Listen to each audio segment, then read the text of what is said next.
You have them spids on that road, do you?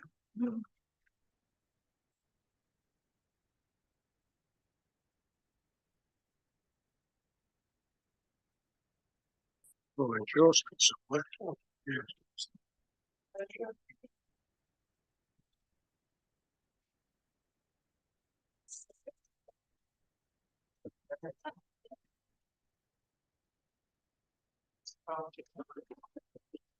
That's the one that's basically on Wayne.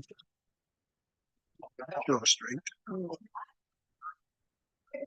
Should be up to the side of the road, shouldn't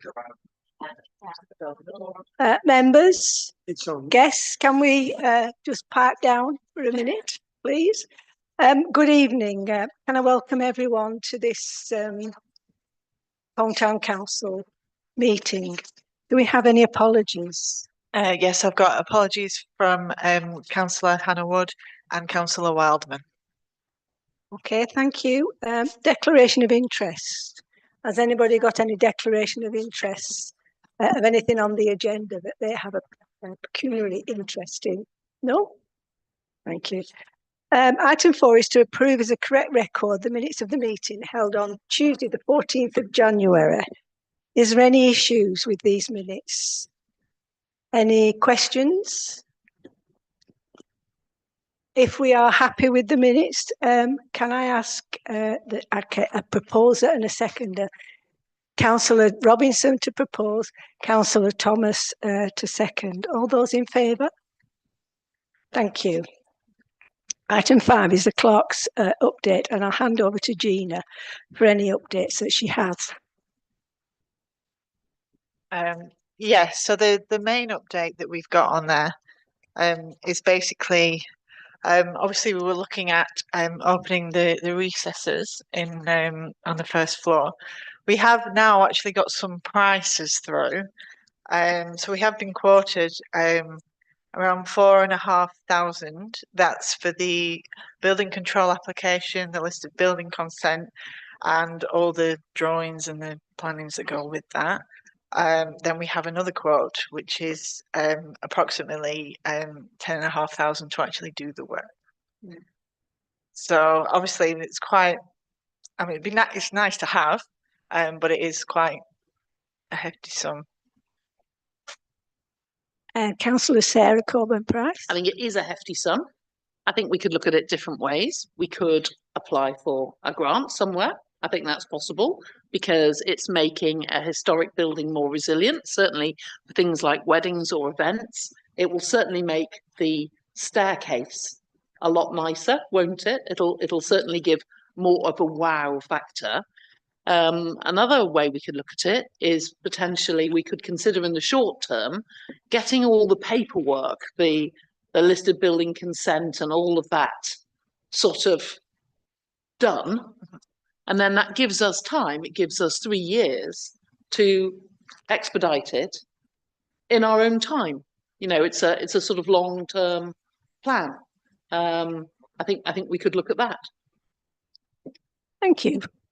Anybody else got any suggestions? No? Okay.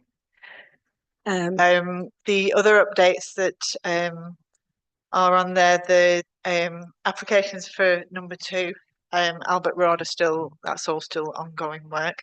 The skids have been retrieved from their locations. They are now currently in the basement of the town hall recharging. So next week, I'm actually off for the rest of this week. So next week we will take the data off and I'll do a summary which will be brought to the next full council meeting for the data of those. But obviously, meanwhile, once they're recharged, we can be putting them in other locations. So at the back of this, I've put in all the existing backplates that we have and the existing locations. Obviously, we've only got 3 devices, so it's where we think they're most needed in the choice of locations that we have. Chair, I think what we need to know is where they've been for now. Not immediately now, but let's look at the areas where they haven't been. And if the town clerk can do that and send it out to members, we can then give our ideas of where they ought to go. Yep, I can follow up with an email. Are we all Um, happy with that?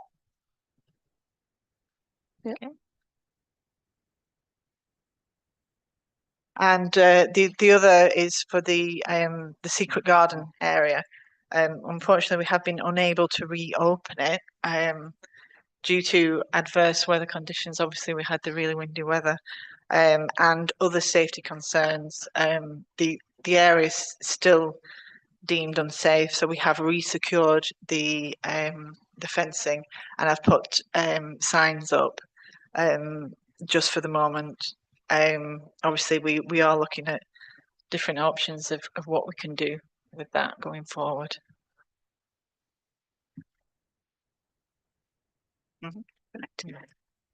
Item 6 is public forum. Now I have to ask, has anyone contacted the council to speak on any matter concerning Colne? I've not had any We've not emails. had any, right, okay. Item 7 is reports from the Borough and County Council. So could I just remind you, please try to keep it 15 minutes in total and focus on matters for Colne particularly, any projects or anything. So we'll start with Lancashire County Council. Councillor Cliff? Sutcliffe? Thank you, Chair. I will keep it brief. I've got two things to tell you and update you on. Firstly, something that doesn't necessarily directly affect us, but something that we should be aware of is that we've got an interim chief exec at Pendle Council to be appointed very shortly, and then we're going to have a new chief exec at Lancashire County Council as well, who's been recommended for approval and should be ratified next week, all being well. So as I say, it doesn't directly affect us here in Colne, but it's just nice to know who the figureheads are of particular organisations. So I thought that'd be nice to know. And then the other thing I wanted to tell you about is a change in policy that absolutely does affect us and is actually what I think is a brilliant change. And that's around gully cleaning. So the amount of people that talk about gully cleaning, I'm sure that everyone around this table has reported at least one gully clean, blocked gully in the last 12 months, and something that's really of concern to them. So there's been a complete policy change at Lancashire County Council in the way that they deal with gullies. So instead of previously, around about sort of 8 years ago, the gullies were split into two different types. Cyclical, so they were done on a rolling basis, usually every 12 months, and then responsive. So the responsive ones were only done if they were reported. More than happy, LCC were more than happy to come and clean them out, but they had to be reported. And because of that split, many just weren't touched and haven't been touched for years, literally years, probably a decade, some of them now. And so over the next 2 years, every single gully in Lancashire that is an asset belonging to Lancashire County Council will be visited, and they will be checking them, they will be cleaning them, they will be unblocking them. If there's any sort of works that need to be done with new tops or, proper, pulling out tree roots or anything like that, that will be done. And then every single gully will be back on a cyclical clean, and they will be visited every 12 months. And I think that's a real success story for us in this area. It's, keeps the streets from being flooded. It keeps water where it should be. Stops ice being, on the roads when it's winter. I think it's just a real improvement for us. So I hope that's welcome news for everybody. It is. That's the main thing I wanted to tell you. Thank you. I've got Councillor Robinson that wants to say something. Are you? Yeah, you. Thank you. One of the problems with this cyclical 12 months is that they never tell people when they're actually going to do them. And the problem is that when they come out with the gully suckers, if there's a vehicle parked over the top, they ignore it. And then that's it then. So, and they will leave it for another year, which means that sometimes it could be 10, 15, 20 years before they've actually found the gully without a car parked on. So is it possible for people to know roughly when so they don't park? I don't think they'll be able to tell you roughly when they're coming, but even though they changed it over to the cyclical, you will still be able to report. If you see one that's blocked, you can still report it in exactly the same way. So, they will keep revisiting and they will still do that. It's just the change on the cyclical. But I take your point, it is frustrating. Thank you. That okay, Councillor Sutcliffe? That's what you're going to say. Right, for Pendleborough Council now. Okay, I'll kick off with these ones. So the planning applications from last time, if you look back at your minutes, So the first one, which was Tudor Barn Langroyd Road, we were concerned at Cone Town Council about the heritage impact on this one. Pendle did get Growth Lancs involved in that one. They did look at it and they thought, yep, on balance, it's okay. I did make them add reference to the Cone neighbourhood plan, which planning officers still keep missing out, which is not good. It's got Cone in the title, And they miss bit out of a giveaway. comment from here as well. And well, this one had got the comments in on, but yeah, sometimes they do miss out comments from Cone Town Council, which is not on. So that one was approved. The second one, Manor Road, that was approved as well. Third one is this 12-metre totem. I've seen a draft officer's report on that one. I'm not fantastically happy with the extent of the depth they go into on the safety aspects, the amenity aspects, etc. So I have called that one in. So that's up for discussion and debate. What? Another 12-metre totem?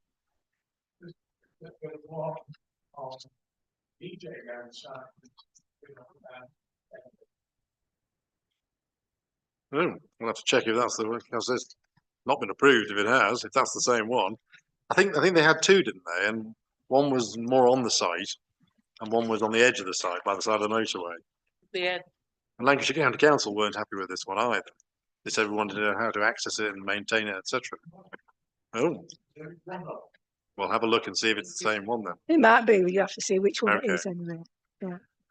Next one, number 4, was 2B Keithley Road. This is the conversion from the nightclub. Gone are our nightclubbing days, I'm afraid, people. Children's role play village instead. So this one is approved, but does need an extra application for the shop front. So they missed out the shop front. They're converting the building, but not the shop front. There's an extra application needed. Bit of concern about noise insulation, but they're going to address that as a condition. Number 5, Castley Road. I haven't heard that one yet. That's the 2 high wall potentially.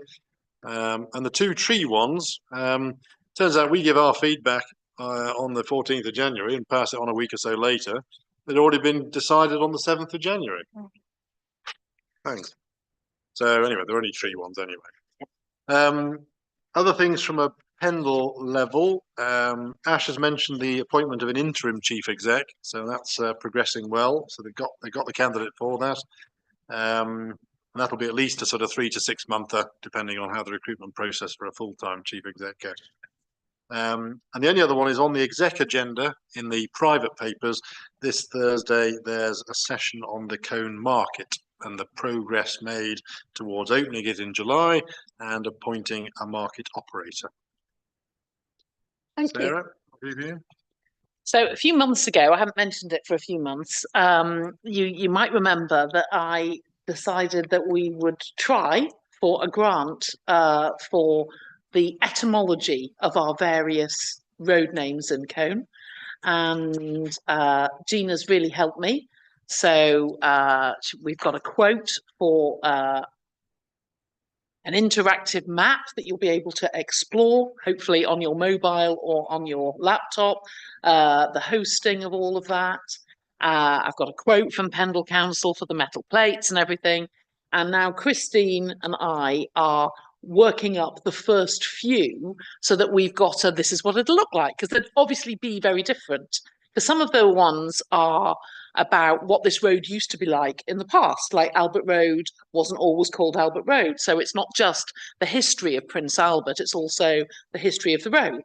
But then I've learnt loads of things, as has Christine. Castley Road has come up again. So once we finish that, then I will put in for the grant on that and it'll be fingers crossed. The other thing is, have we heard from Michael Wellock? We have. He hasn't. I've not heard from him. Go on. He hadn't got that far with the analysis. So he suggested that we put a date in the diary so that he Works to it. yes. Okay. So he was saying, obviously, sometime sort of back end of February, early March. Okay. So I think we need to do that. If we could do that this week, that would be wonderful. And I know it's later on in the agenda. It's item 9, Gib Hill, but I just wanted to tell you a little bit about it because I am the schools liaison person for it because I know lots of schools and I was struggling a bit. I kept I think I was speaking to the wrong geography teachers.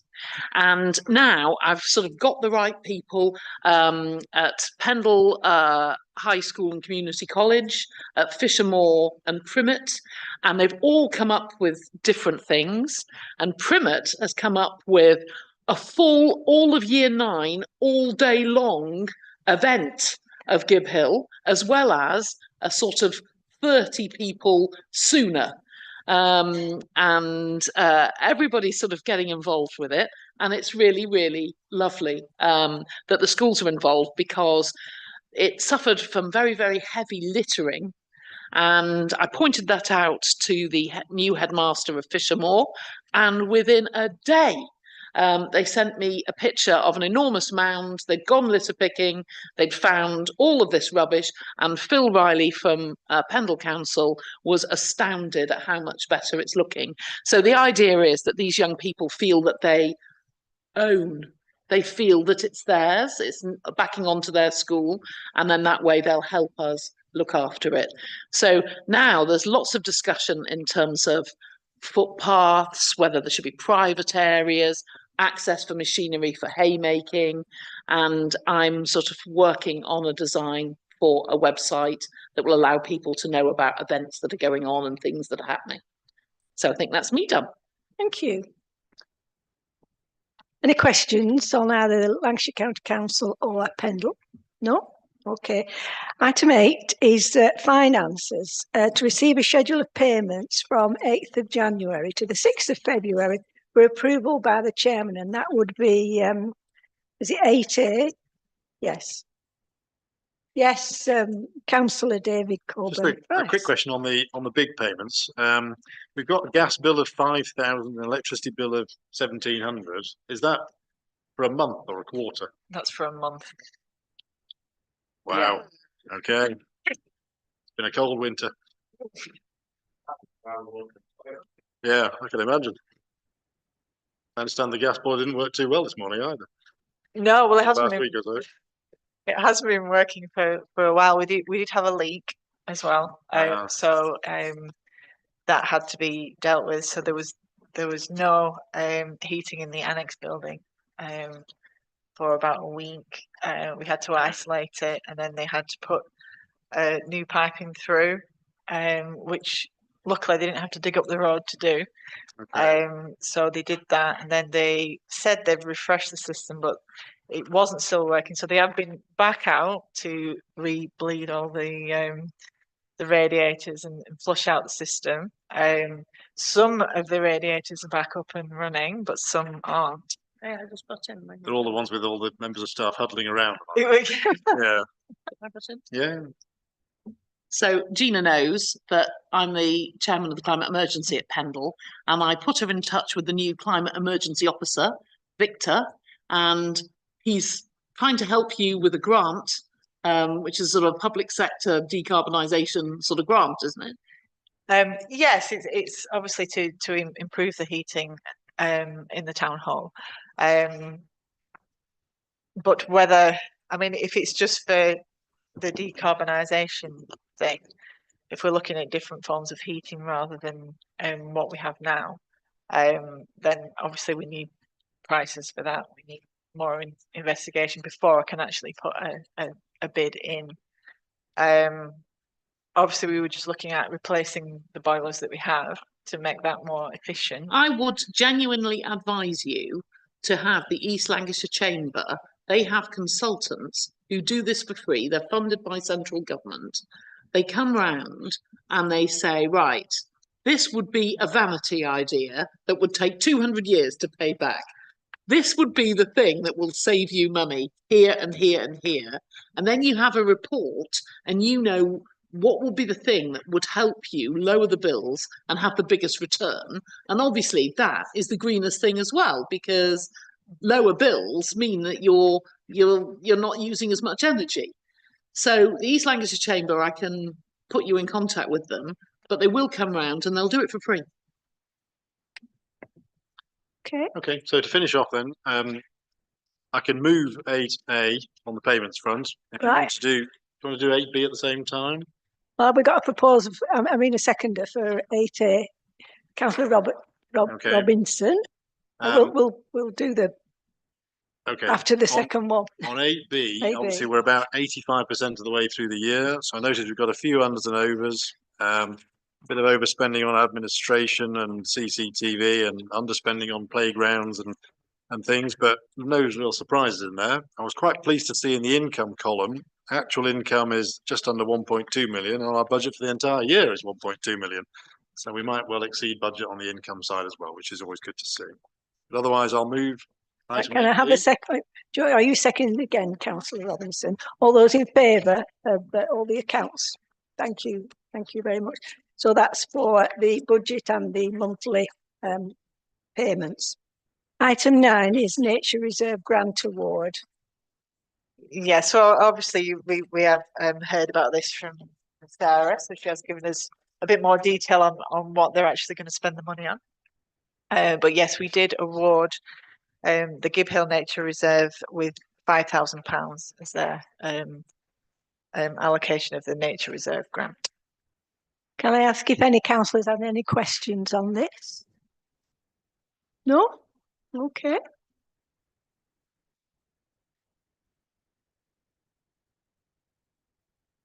No. No.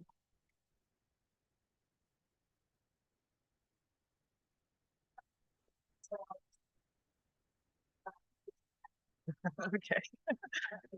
Even though that is still a bit small, but Yeah. Item 10 is event schedule 2025. I think you've all got a copy of that. In landscape. Is there any questions on that? Yes, Councillor Bell. Yeah, I've just been reading through this. You've got a key for road closure and rolling road closure. But looking at this, there's at least 3 events that aren't road closures or rolling. Are they not being held in town?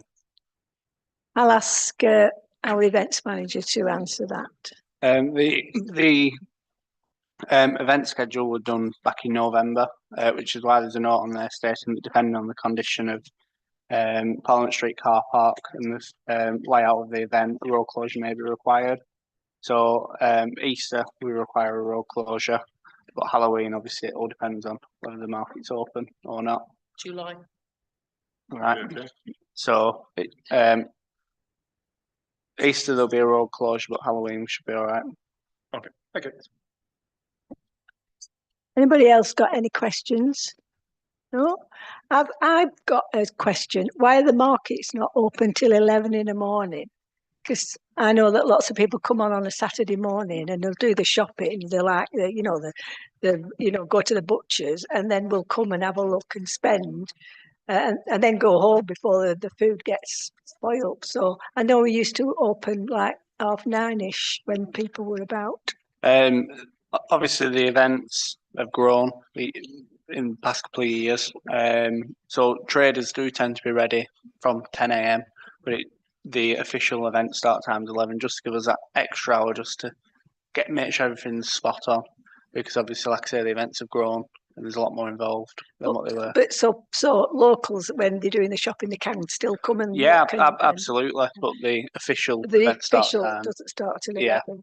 I've noticed that if the traders are ready, they will serve customers when they're there anyway. Right. So, Okay. Thank you.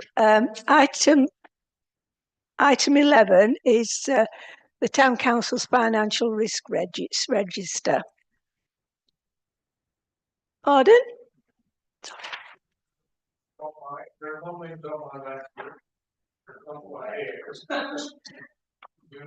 Oh, I'm very sorry.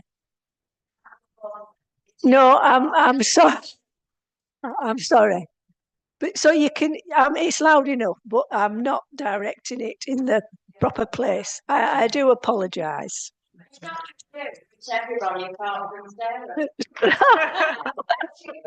Yeah. Yeah. I mean, it's really difficult because I was talking to Nathan, so obviously I was looking at Nathan, and I should have been just looking here.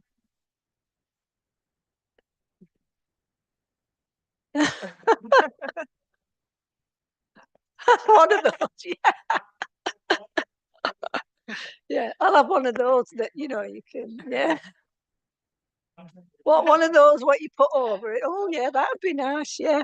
So financial risk register. Yeah, so this document has been to the Finance Committee and it has come as a recommendation from them.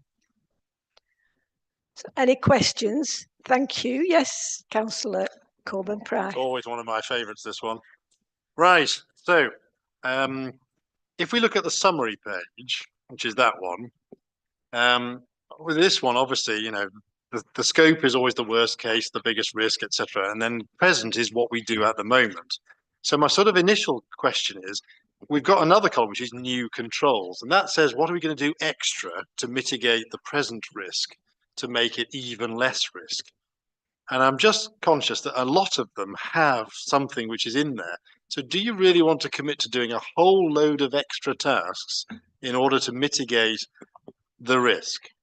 I know, I mean, there is some in quite a lot of the columns, but a lot of it is just ongoing. So it's things that we do anyway, and it's more monitoring to see if it's working, kind of thing. So in a way, if we're doing them already, I know some of the scores remain the same, as in nothing else to do. But if we're already doing those kind of things and we're just doing a bit of monitoring extra, you might want to take more credit for what we already do. You know, so you know, there are points there where the present could be even lower score there because we're doing the things already. And I think there's quite a few where, for example, if you look at number 1, the banking thing, where you say, you know, the impact of what we're doing now, how is it managed at the moment? And you're saying we do all these things, we spread it across different banks, and we do all this kind of thing to mitigate things, and we accept that risk because the ratings of the banks are good. So is the likelihood of a problem really 3? Because you're saying that's greater than a 50-50 chance of there being a problem with the banks we've chosen. A lot of banks as well. And you know, we can take credit for it because, you know, we're just monitoring 1 and we're suddenly the likelihood is down to 2. So we can say the likelihood's already 2 anyway.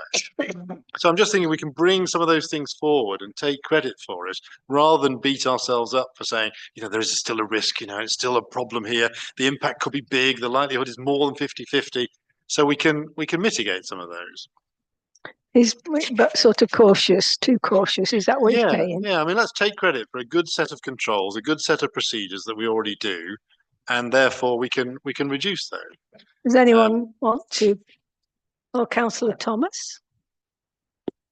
The one word I would connect to this is Barclays. Oh, Barclays, okay. Everything went offline about a month ago. Nobody could shift money over a weekend or more. So Yeah. No, and I appreciate that there might be technical issues with banks. It's just like technical issues with the app on your phone and that sort of stuff. But obviously, you know, these people are much bigger than we are, and so they have procedures in place to do it. It's like, would you rather back things up onto a hard drive you buy from a shop, or would you want to back it up on something that Amazon and Google do and spend 48 billion pounds doing it? You know, there's risks and there's risks to be assessed and likelihoods. So anyway, looking at specific ones, I know the highlighting of the coloured, the changes in colours and things. There are ones you could do the same in number 11 on the rental income. So again, we say the likelihood of there being a problem with rental income is 4.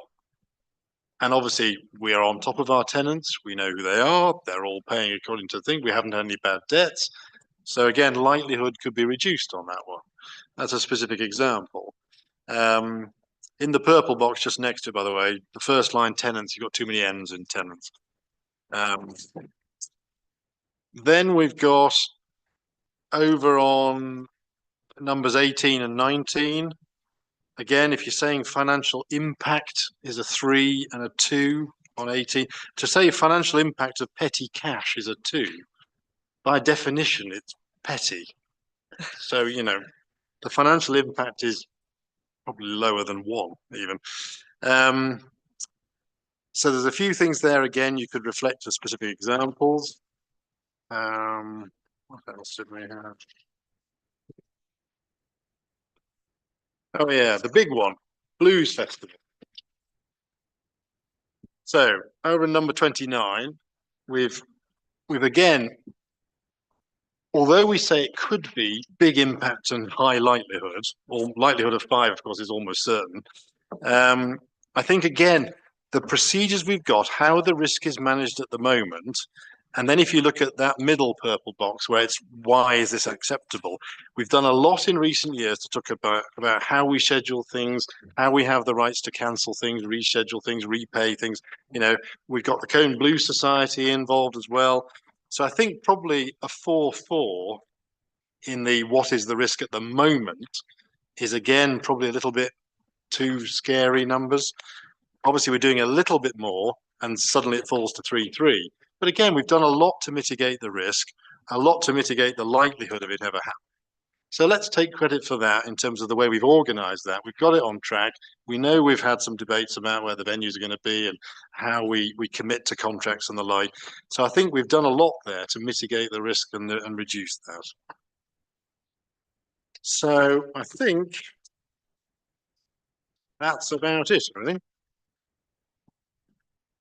So yeah, so other than those proposed changes, which I hope FES and you will take on board, then I would suggest that we can move with that and accept that as a fine document to manage risk going forwards. Councillor Clegg, do you want to reply as chair of FES, or are you happy with the comments that Councillor Cockburn-Price has mentioned, that we're too cautious?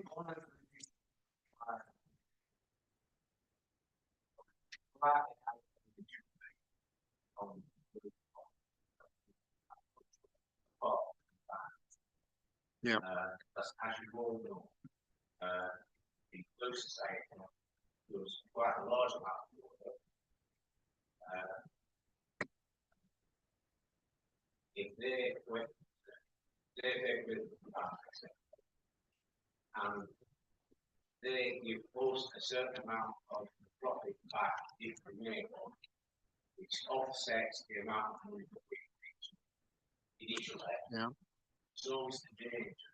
They didn't pay profit on one, we would get X amount coming back to us as our share. Yeah. Profit we could make our loss clear. So we don't really have a lot of control.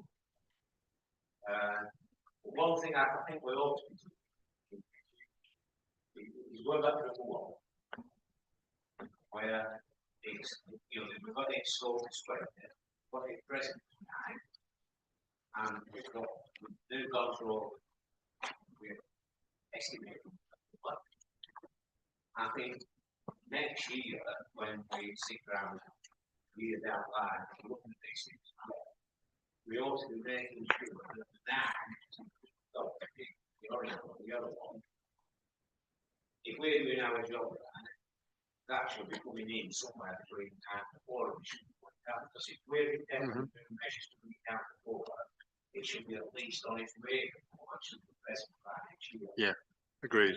I don't think we're taking full advantage of that every year. And I think sometimes, and I think we're actually thinking ourselves, and we should be congratulating ourselves, as he said sometimes, and we're actually giving ourselves a big one.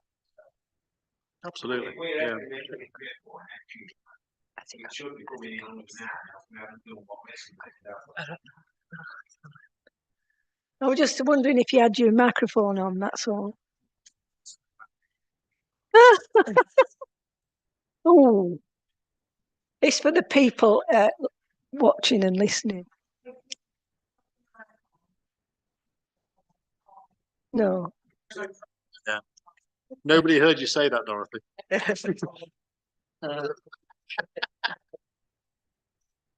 Yes. Right. Well, we've had that discussion. We need a proposer then and a seconder. Councillor Thomas. I'll move the report, Chair. A seconder, please. Councillor Cockburn-Price. All those in favour? Anybody against? Oh, thank you.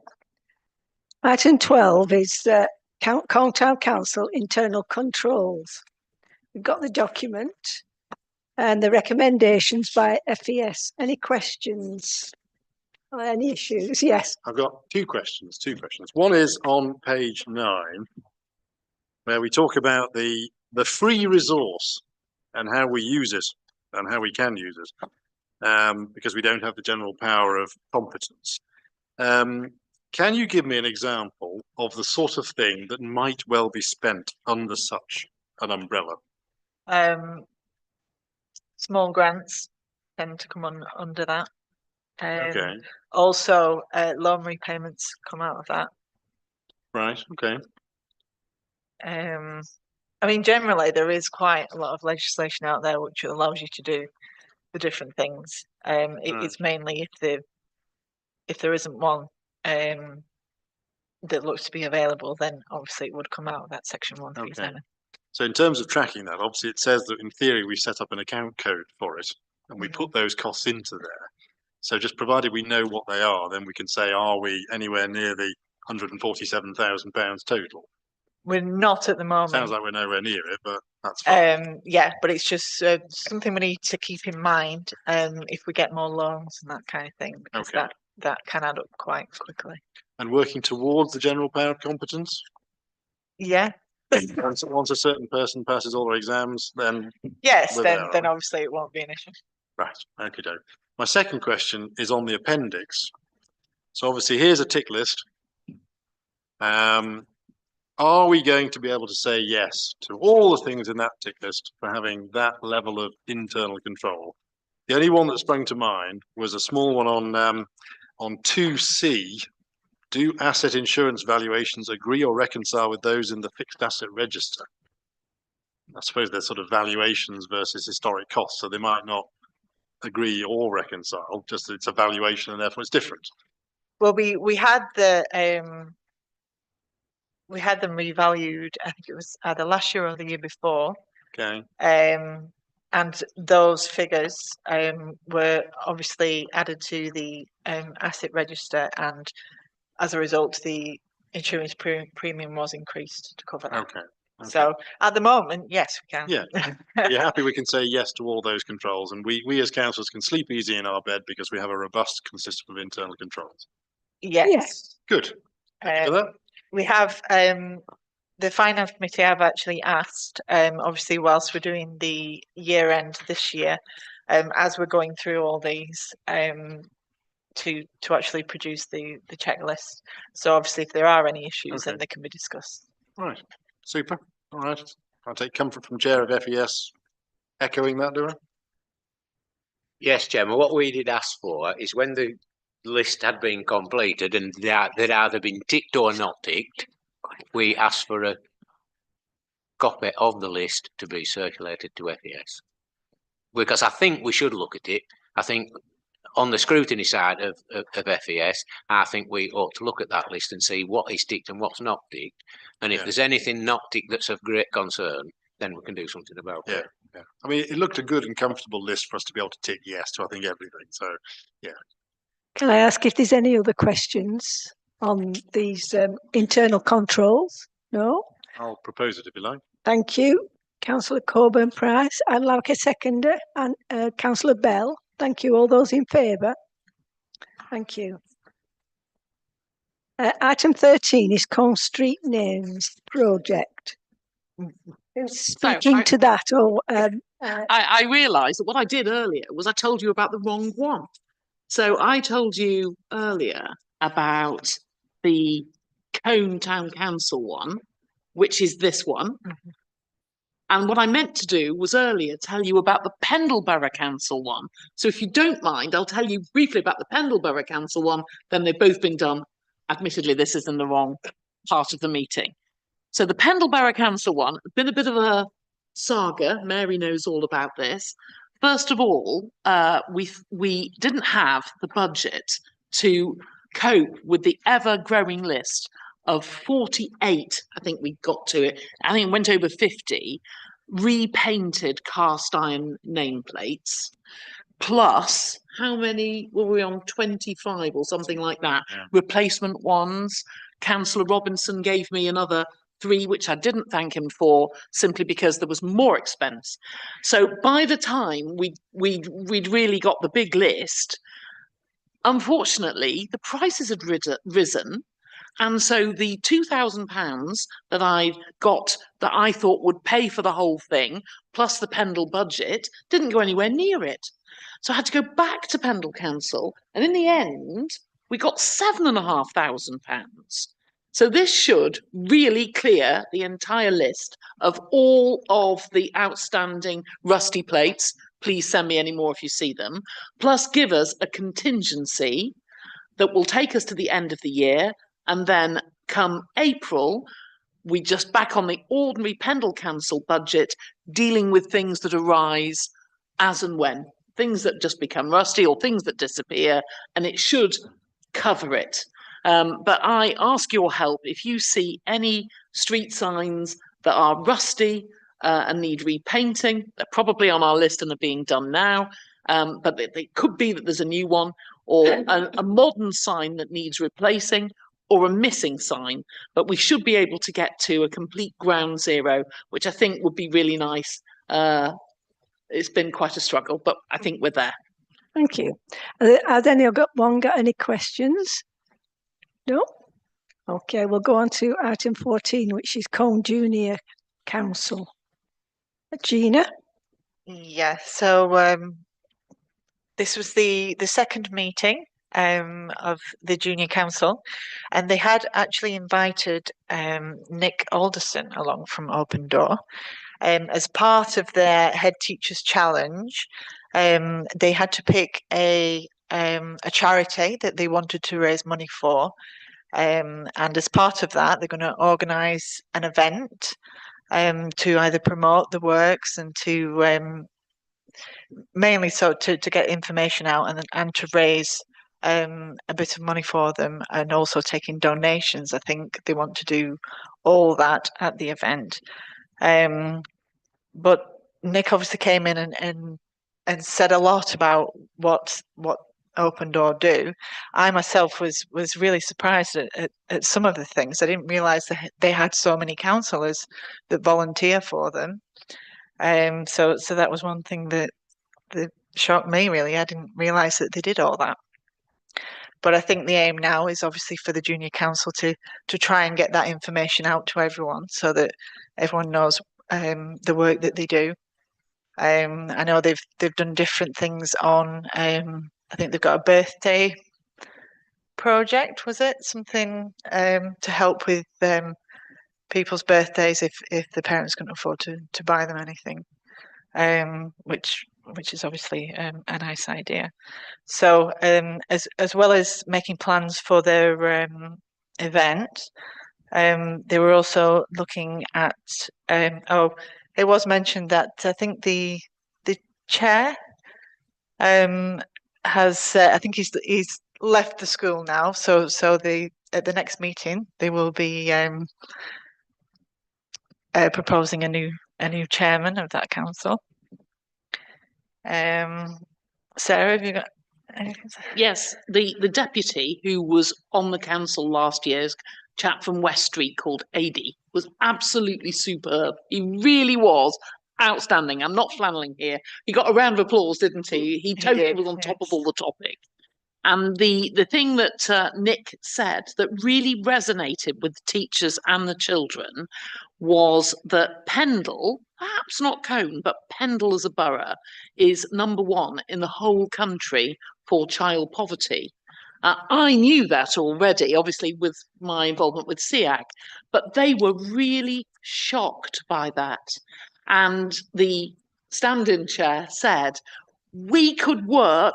I thought it was beautiful, really. He said, we could work and not take that position anymore. We could work so we're no longer #1 because we don't want to be #1 for this. And that's what got him a big round of applause.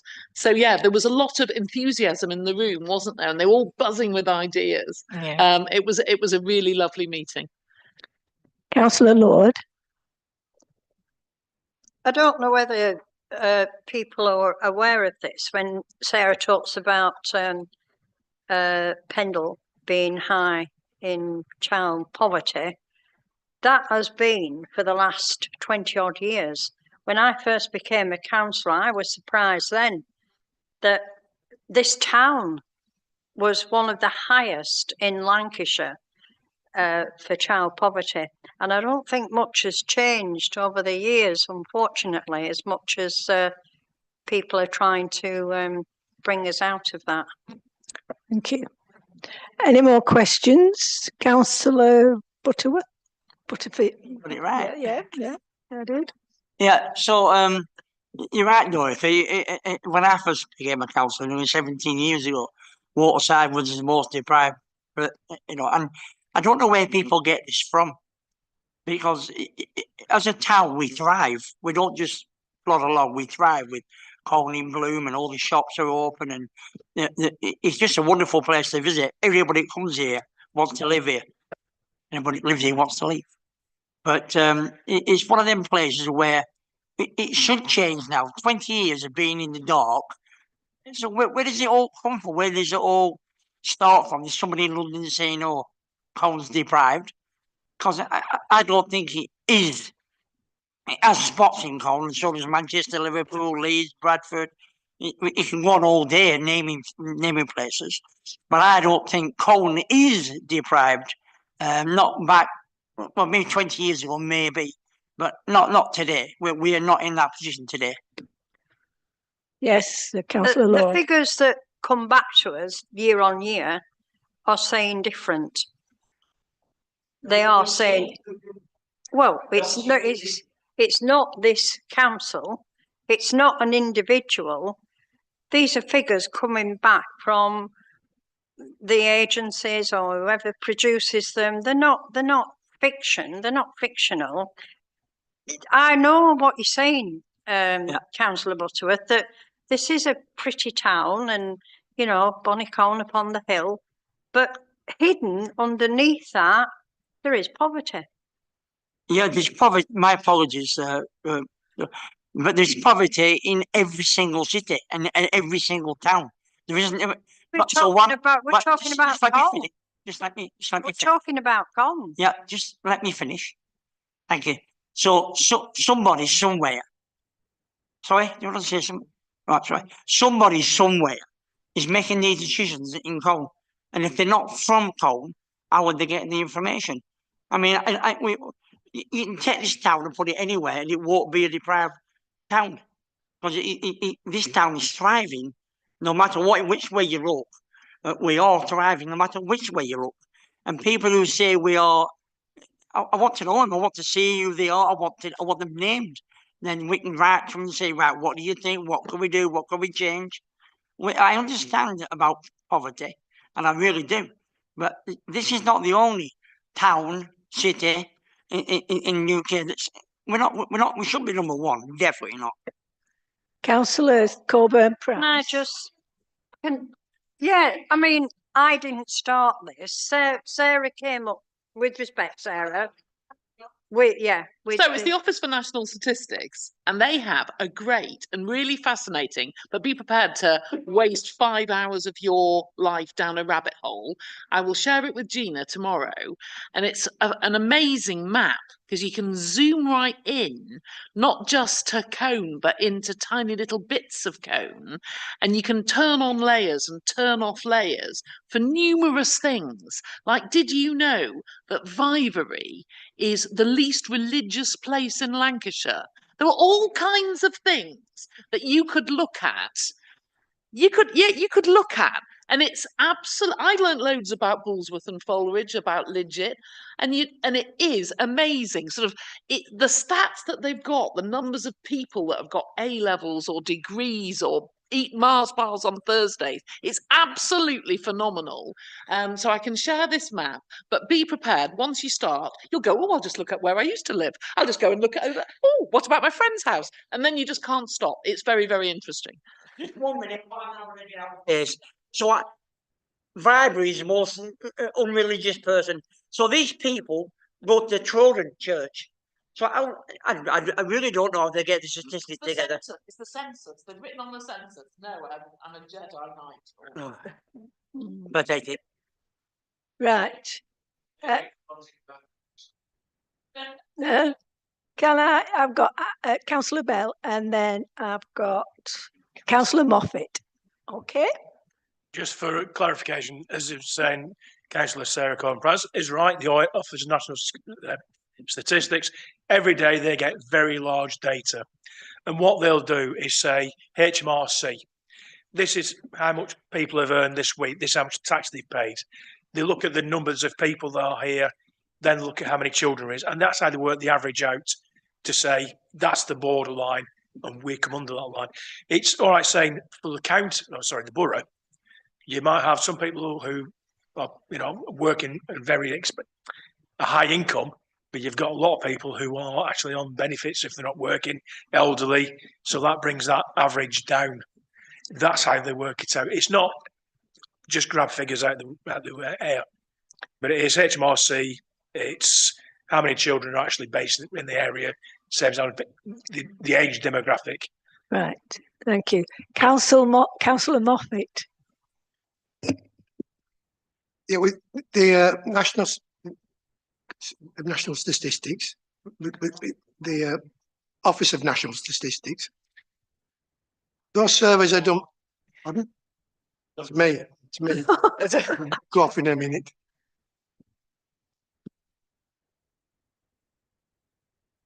Those statistics, they come from voluntary service people who. These are voluntary surveys, are they? Are these not surveys that people fill in themselves? Sent out. It's the census. It's school rolls. It's so many places that they gain all this data from. Right. The other thing I was going to, because I was looking at most deprived areas not so long since, and I think Burnley came to like number 8. Colne was nowhere in it. Places like Jaywick and a lot of other places were, but Colne doesn't get a mention. This was child poverty, very specifically at this meeting. Yeah. Okay, got Councillor Thomas and then Councillor Robinson. Chair, I know we're on the Colne Junior Council, and we've veered off it to a huge extent, and the information every time you go to the chemist, or if you do to get a prescription, go ka-ching, and they know straight away if you didn't pay for it, you're over 65 or whatever the age is now. They know whether you're on whatever the number of the form is now, whether you're getting free prescriptions. They know whether you're getting them because you're pregnant, etc., etc. And all that goes into a big sausage machine wherever the ONS is, and they churn it all out. And we might 20 years ago have been at this level, but and everybody else is at this level. But all that's happened is that we haven't caught that up. So we're still relatively. We might, we don't go out and into the coal and go and pick the coal off the railway lines anymore for the stuff that fell off the engines. But the main point I wanted to make was this is not the item to discuss it on. If we want to discuss it, we should have a separate item on a future agenda. Thank you. Are you all right with that, Councillor Robinson? Yeah. Okay. Can we move on then, please? Item 14 is the Great British Rhythm and Blues Festival. Nathan, have you got an update for us? Yeah, so far we've sold 110 tickets and 21 camping pictures. We have now started to make announcements for artists that are playing on the main stages, and the main stage lineup is almost complete. The festival last year has been nominated as UK Blues Based Festival of the Year, the UK Blues Awards, which will be in April. But for this year, the catering tender's gone out to invite the caterers to apply for the event. There's 11 fringe venues booked on. All the operational elements, so traffic management, first aid, security, toilets, have all been booked and arranged. All the marketing's been planned and arranged with Scott Dawson Advertising. Main stage is booked. The PA has been booked. All the backline equipment's been booked. Merchandise has been ordered. Everything for the town hall's been arranged. So the town hall bar, the artists, bands that are playing in the town hall. Street entertainment's been booked along with the fair. Barnfield have agreed to be the main sponsor for the festival this year again. And we're pretty much at a point now where we can't do any more until we're in the new financial year. But we're making our way through everything that needs to be done. Can I ask a question? What about the municipal hall? Is that going to be involved in the festival? The Muni have said that they would like to be an official fringe venue again with the view of being a main stage come 2026. So will this be something in the Albert Room? I believe so, yes. Right. Okay, thank you. Yes, Councillor Butterworth.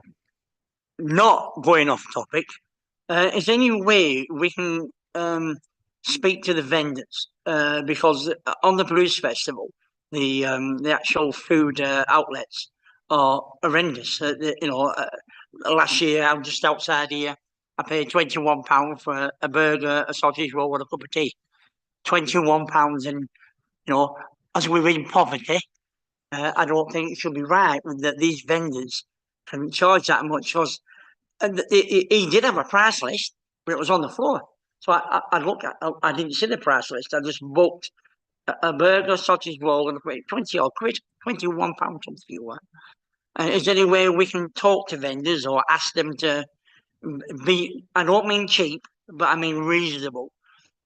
And the second question is, can we make sure that the stalls are away from shops that like Thai food is down there, the Thai shop is up there, so there's a big gap between them, because some of the shops mentioned to me that why is that fish and chip van there and my chip shop's here, that sort of thing. That's just a question, really. Thank you. So if the catering tenders, once they come back in, we could request a price list from them before we make the decision on who runs what pitch. For the festival, there's 5 official catering pitches, 2 at the bottom of town in the lay-by, 1 outside the Muni, 1 outside the town hall, 1 outside the Duke of Lancaster. And when we go through the tenders that come back, we do try and make sure that we're not putting a Thai food van outside the Thai shop. So we do take it into consideration. I think Trodden Show had a problem with the price of their vans, and I think they've changed it now. So yes, Sarah.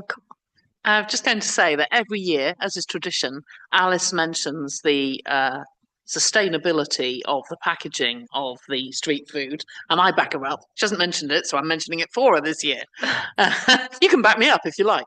And just checking that was a scoring thing in the tenders, because we did agree that last year, didn't we? It is, yeah. Yeah. And I can just fill you in about Trawden Show. Yes, people complained, vast prices, not very good food. And so Trawden Show decided that they would go wholly sort of local providers, real food, artisan food, etc. And for the first time ever last year, because there was no president's tent, we went and tried that, and it was superb. And it was real quality, and it was just sort of like, oh, I don't know what I'm going to have. You're going to have that? Oh, I don't know. Oh, yours looks good. So I think we want our catering for the Blues to be that special, don't we, really? To make people feel they're having a treat and a day out. Thank you. Yes, Councillor Clegg. Yes, Chairman. Seeing as the item says the Great British Rhythm and Blues Festival 2024, and it should say 25, can I sneakily then ask a question about last year's? Yes, yes, Councillor Clegg, you can. The pitch across the road, which Nathan has mentioned in one of his pictures, has the damage caused on that pavement of that pitch has the problem been resolved? It has, and then there was utility work done the past couple of weeks, and they've damaged it again. So we've sent them an email to say sort it out. But the original damage from last year were sorted by the landsman. but has it been amicably agreed about payment for it by the person who damaged it? Because if it hasn't, I would be opposed to the same person going back on it again this year. It's not. The caterer that was there last year has been advised that he won't be going there again with the wagon. Okay. Councillor Coburn Price. That's a quick question. Obviously, we mentioned the Cone Blue Society. Everything going all right with them and their involvement? Yeah, Cone Blue Society are working well away, so they've almost completed the main stage lineup and they're halfway through programming the official fringe venues. The Cone Blue Society, so they're working well away and they feel like they're almost ready to go live with all the lineups. Good, excellent. Thank you. Councillor Bell. Just one, it is very quick.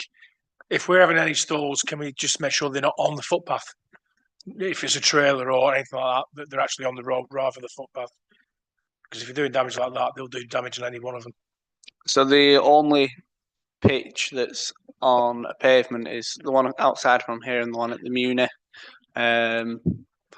Obviously, the one outside here you wouldn't be able to put in the road because the road's open on the Friday during the day, and you wouldn't be allowing the caterer enough time to go in Friday afternoon, as we close the road at 5 o'clock. And at the Muni, there's plenty of room to go around the unit, either in front of the unit or behind the unit, but they're the only two that are on a pavement. Can I just suggest then that for the Muni that they're in the lay-by bus station or the pickup point, if they're going to be across there, if they're on the Insular Road junction rather than the footpath, because they can get set up there when the road's shut down. We can have a look at it.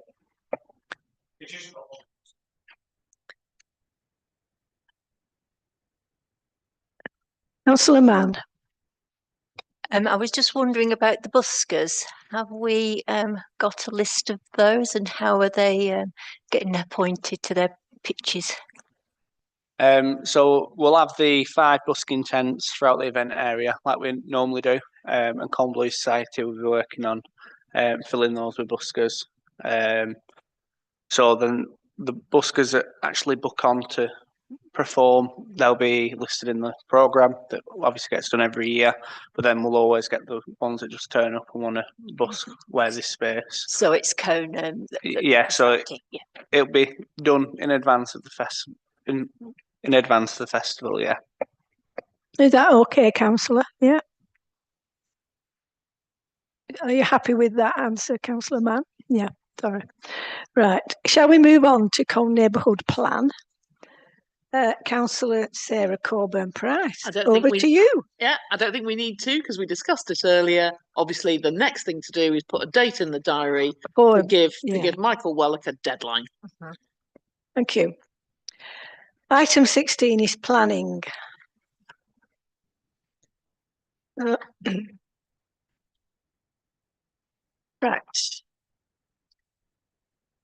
We'll start at.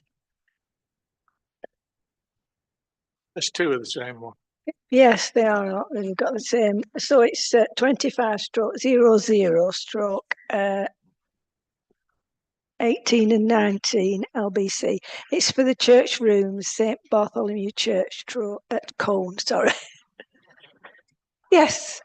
So I've been in contact with them, and I think of a special importance here is the report from Growth Lancashire. We have a medieval, I call it an ossuary, they call it a charnel house. It's 23 feet by 17 feet and 12 feet tall, and it's basically under where that extension is going to be.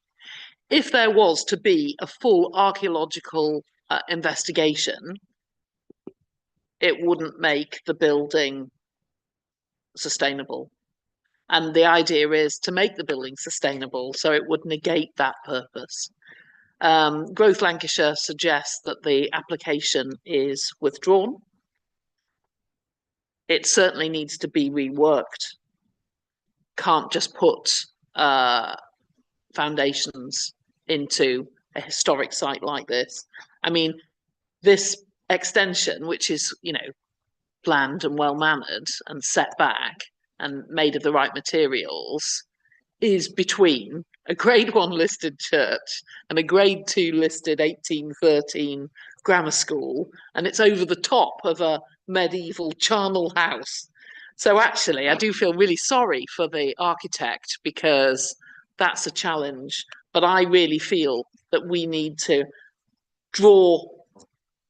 reiterate what Growth Lancashire said, and really say that any solution has to respect the historic remains that are there. Thank you. Councillor Thomas. Thank you, Chair. It's not just Growth Lancashire, although English Heritage weren't so restrictive as saying that, but I think having spent probably too long this afternoon looking at all the various plans that are on there from I'm trying to think when they were sort of 80s, 90s, when the late Bert Hindle, God bless him, claims to have found the charnel house. I think there may be, looking at the plans there, I think there is scope if they all got together and looked at the thing. There could be a way of fitting an extension in, maybe not just as is. Then there are problems with the grammar school itself because of the state of it. There are problems with windows and so on. And I know, it's before Christmas now, when I was talking to, I can never know how to pronounce his name, the vicar. What he wants to do with the building is turn it into something that is an asset to the community, not just the church. So I think, you know, our comments should be that there is this historic charnel house underneath it, or not underneath, but at the side of it. So I think investigations do need to be done, and let's get all the part, not us, but I think through Pendle, all the parties should be got together and have a look to see what can be, just say salvage, that's the wrong word, what can be done to at least get a project that can go ahead and save or look at preserving, you know, the archaeology and the rest of it. But I think possibly at the end it's going to have to be a balancing act between a full archaeological survey to somewhere in between. So are you agreeing with Councillor Corbett as to withdraw it? Yeah. I don't know whether they will withdraw, but I think the message that needs to go back when it, presumably it will be going to what month are we in now? The March Cone Area Committee, to say, look, yeah, we agree with not the skip, but agree something needs to be done, but let's look at what we can do with and still preserve some of the history and the archaeology and the rest of it. But it needs solving, because something needs to be done with the whole building and things that the church want to bring forward. And there are lots that they want to do. I know that. So I think, you know, rather than say let's withdraw it and I think we need to say for the time being, let's, as I say, for everybody to get together from Growth Lancashire. I mean, why it's called Growth Lancashire when they're talking about historical things, but that's where they are. Let's get all the people together and sort it out, or try and sort it out. Councillor Coburn-Price. I think there are many ways to skin a cat. I think I used to be in archaeology, and the cost of doing a full investigation of something of that scale, the analysis of it, and then publishing it, which is what would be required, is eye-wateringly expensive, and it definitely would make this building unviable. The best archaeological site, the best thing you can do for any archaeological site is not do any archaeology on it. It genuinely is, leave it alone. So it struck me that perhaps the most sensible thing to do is to find a way to create a building on stilts so that it doesn't have traditional foundations and it avoids the charnel house entirely. But that would require a redesign, and I just feel Growth Lancashire say it should be withdrawn. In any case, the application as it stands causes real harm to Cone's heritage. So we can't say it's a good thing, even though we know the purpose of the building is a good thing. We're pro the purpose of the building. I'm sure that there is a way forward, and agreeing with Councillor Thomas, if all the parties got together, I'm sure that a way forward could be found. But as presented, we're looking at this application, it can't be done, really, surely, because we value the history of Cone. Thank you. So what are we saying? We object to it as it stands. Yeah, but object. Support the project, but there needs to be a meeting to try and find a solution that is suitable for everybody. Suitable is the wrong word, but put the right word in there, and that's it. It's amenable to everybody, if possible. Yeah.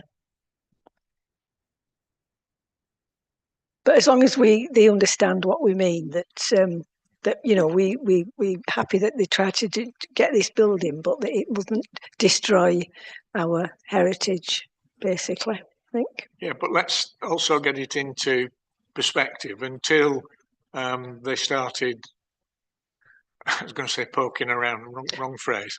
In the 80s and 90s, people weren't sure that was there. No. So. No.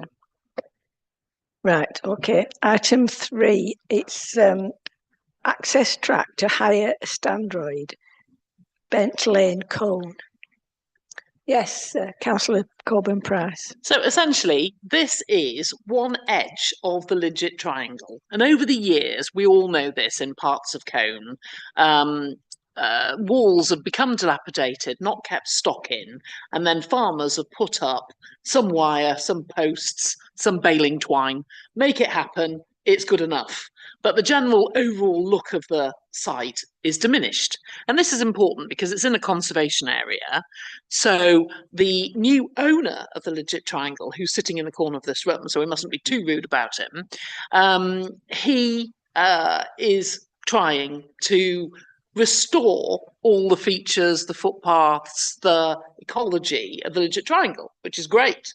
And this is one of those elements. So we've got the wall, we've got some new gates, and then there's a track which has become degraded again over time. It used to be a little rural track with a central grass strip and little banks with wildflowers and so forth.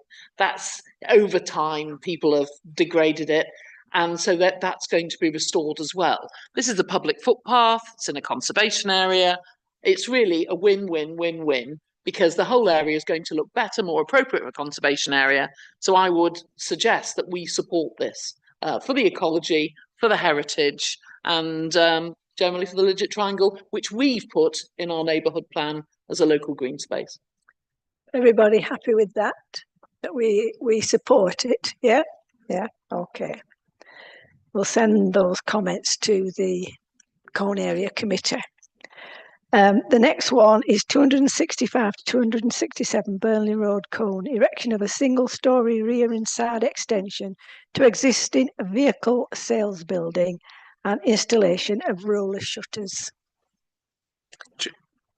Yes, Councillor Coburn Price. So I was quite vexed about this application. One of the questions it said, can this building be seen from a public highway or public footpath? And they've ticked no. Really? It's on Burnley Road. What do you mean you can't see it? Of course you can see it. Anyway, so what we've got now, if we look at the building that we've got now, we've got what obviously was a domestic house that has been rather insensitively built onto. So it's not got good extensions as it stands. It's quite unappealing as it stands. And what they're proposing to do, essentially, in my view, is make it look less appealing than that by just sort of adding some more bits on. I just think that generally this is not a well thought through design. It's not a cohesive design. I know this isn't a conservation area. Nobody's expecting it to be natural stone or wooden timber or anything like that. But I just think as a piece of design, this doesn't hang together. That's my view. Thank you. It says extension granted, permission send comments. No, that's for us to send comments. Oh, right, okay. Chair,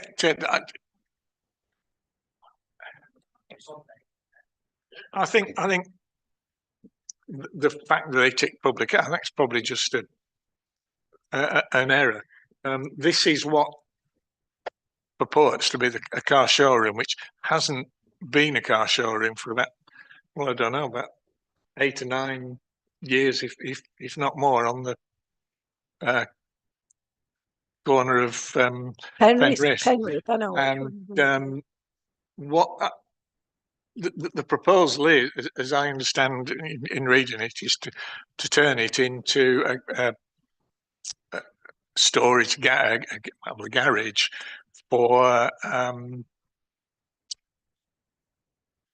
trying to think of what it says on the application. It's for funeral cars or something, which as you can see on the thing there, that they are sort of stretch limos.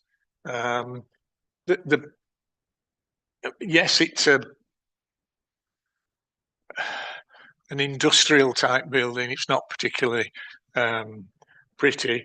The main problem, I think, though, is the way they've got the access in and out there. That there are problems with them coming out onto Penrith or coming out onto Burnley Road. So there are difficulties with it. But I think if that could, and they want roller shutters and what have you.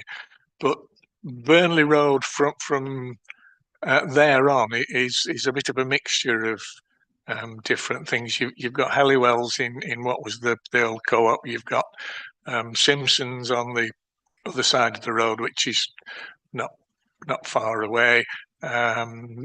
Even closer, you've got what was Boundary Mills food preparation. I think it was. I think it was a dairy at one time. It may still be a dairy.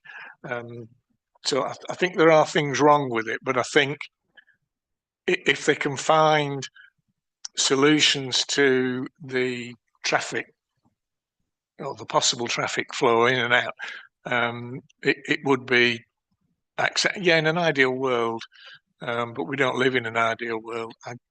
I think it could be made possible, but there are, as I say, problems with the access, and I know the county were in their comment a bit worried about that. Councillor Mann.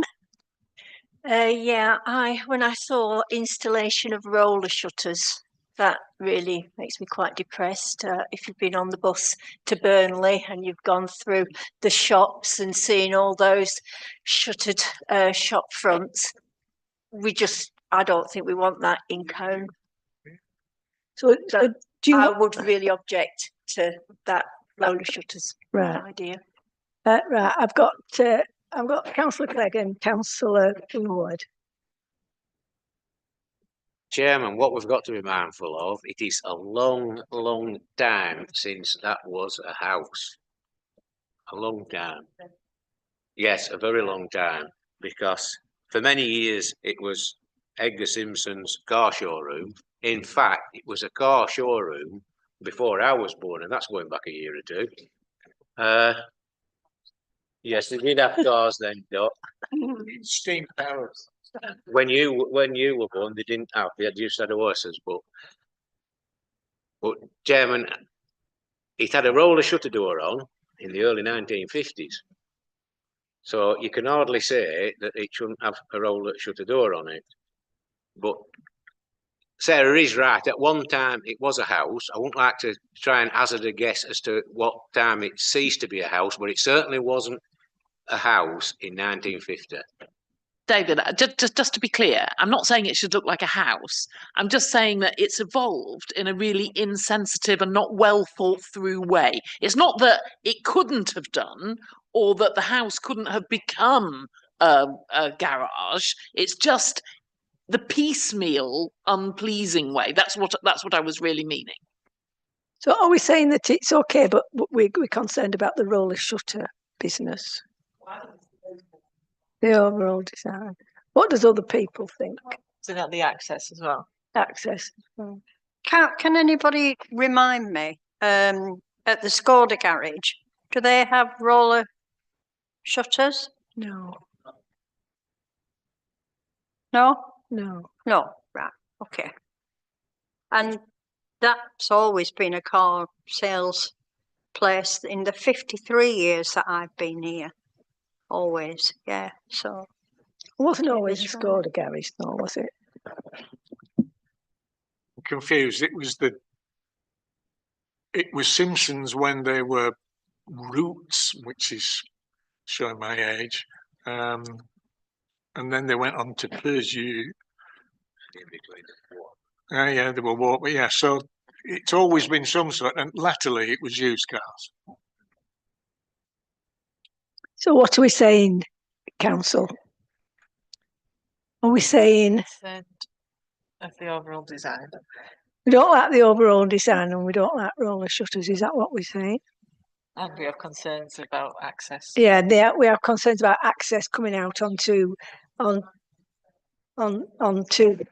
Burnley Road or Penrith Crescent, because there's a lot of children walk up there to go to school. Are we happy with that?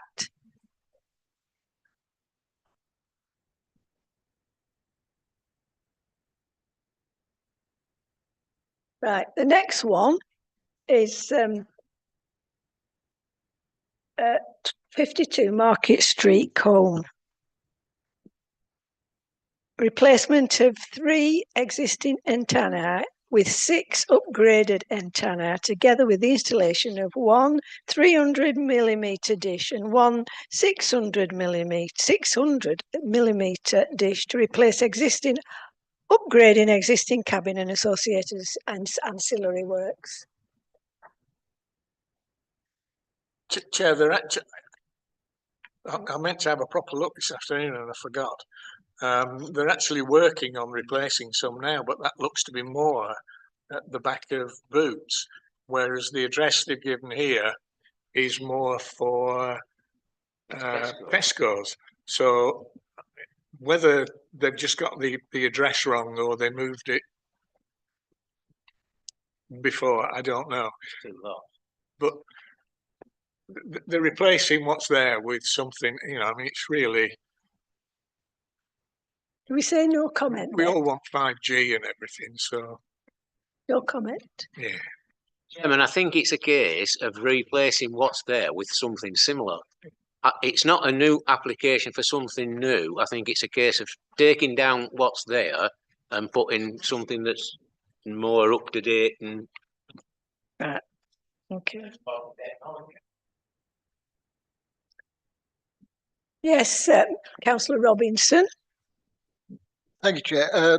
It actually looks like they're obviously increasing because it's replacement of 3 existing, and they're actually replacing that with 6 upgraded, a 300mm dish and another dish.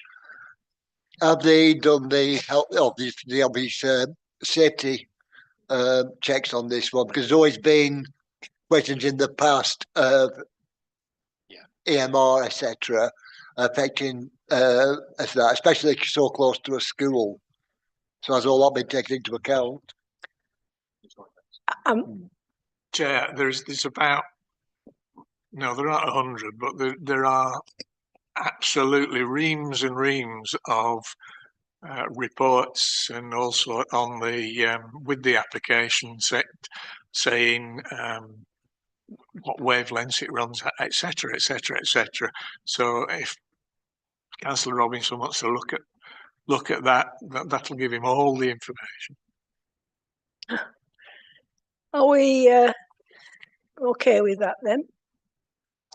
The next one is 25/0036/LHE 25 Wordsworth Road, Colne. It's an extension. Yes, Councillor Coburn Price. Normally, you know, extensions, rear extensions outside a conservation area, what's not to like? And I know that we can't do anything with this because it is a permitted development notification. So it's not like an ordinary planning application. But I went on Google Earth just to have a look. And this one will actually have a big impact on Wordsworth Road. It really will, because currently there's a little extension and it just pops up. You can just see the top of it above the fence, which is a tall fence. But this proposal is 1.2 meters above the fence plus 3.6 meters further down the garden. So actually above the fence now, you're seeing quite a large looming structure.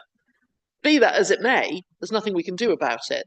It's just the curiousness of this being the corner property that it has such an, I think it will have a big impact on a negative impact on Wordsworth Road. There's nothing we can say.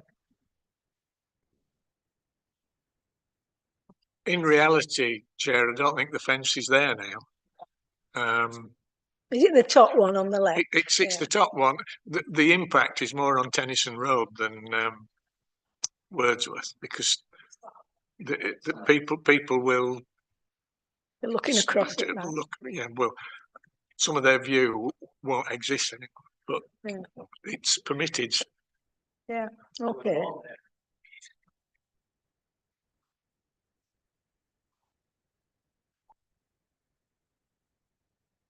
Well, it's permitted, isn't it? So we can't do anything. Right. This is, let's move on. 25/0041/BAR. It's a variation. It's 1 Windy Bank, Colne. It's the yeah. Who's going first? Two things. No, we shouldn't approve the variation. And two, they want to put an aluminium window instead of a wooden, not a window, a window frame rather than a wooden frame in there. So I don't think we should do that. The county are against it, and they seem to have ceased selling tyres from there, because the last couple of times I've gone down Windy Bank, they weren't doing it. I think Councillor Sutcliffe said will know better. They haven't, right? And I think that's the danger, that if we approve, if we say yes, you don't have to have the resident parking for the residents in there. They'll just keep doing that. And just because one resident rides a bike to work and one resident walks everywhere, it is not a reason for not having the parking spaces, because other future residents may need them and visitors as well. Which one are you talking about? Berries, I think. Berries. Right, I'm just asking when you're about parking and cycling. No. one of the reasons he puts for Ah, wanting, sorry, it's double yellows at a bus stop.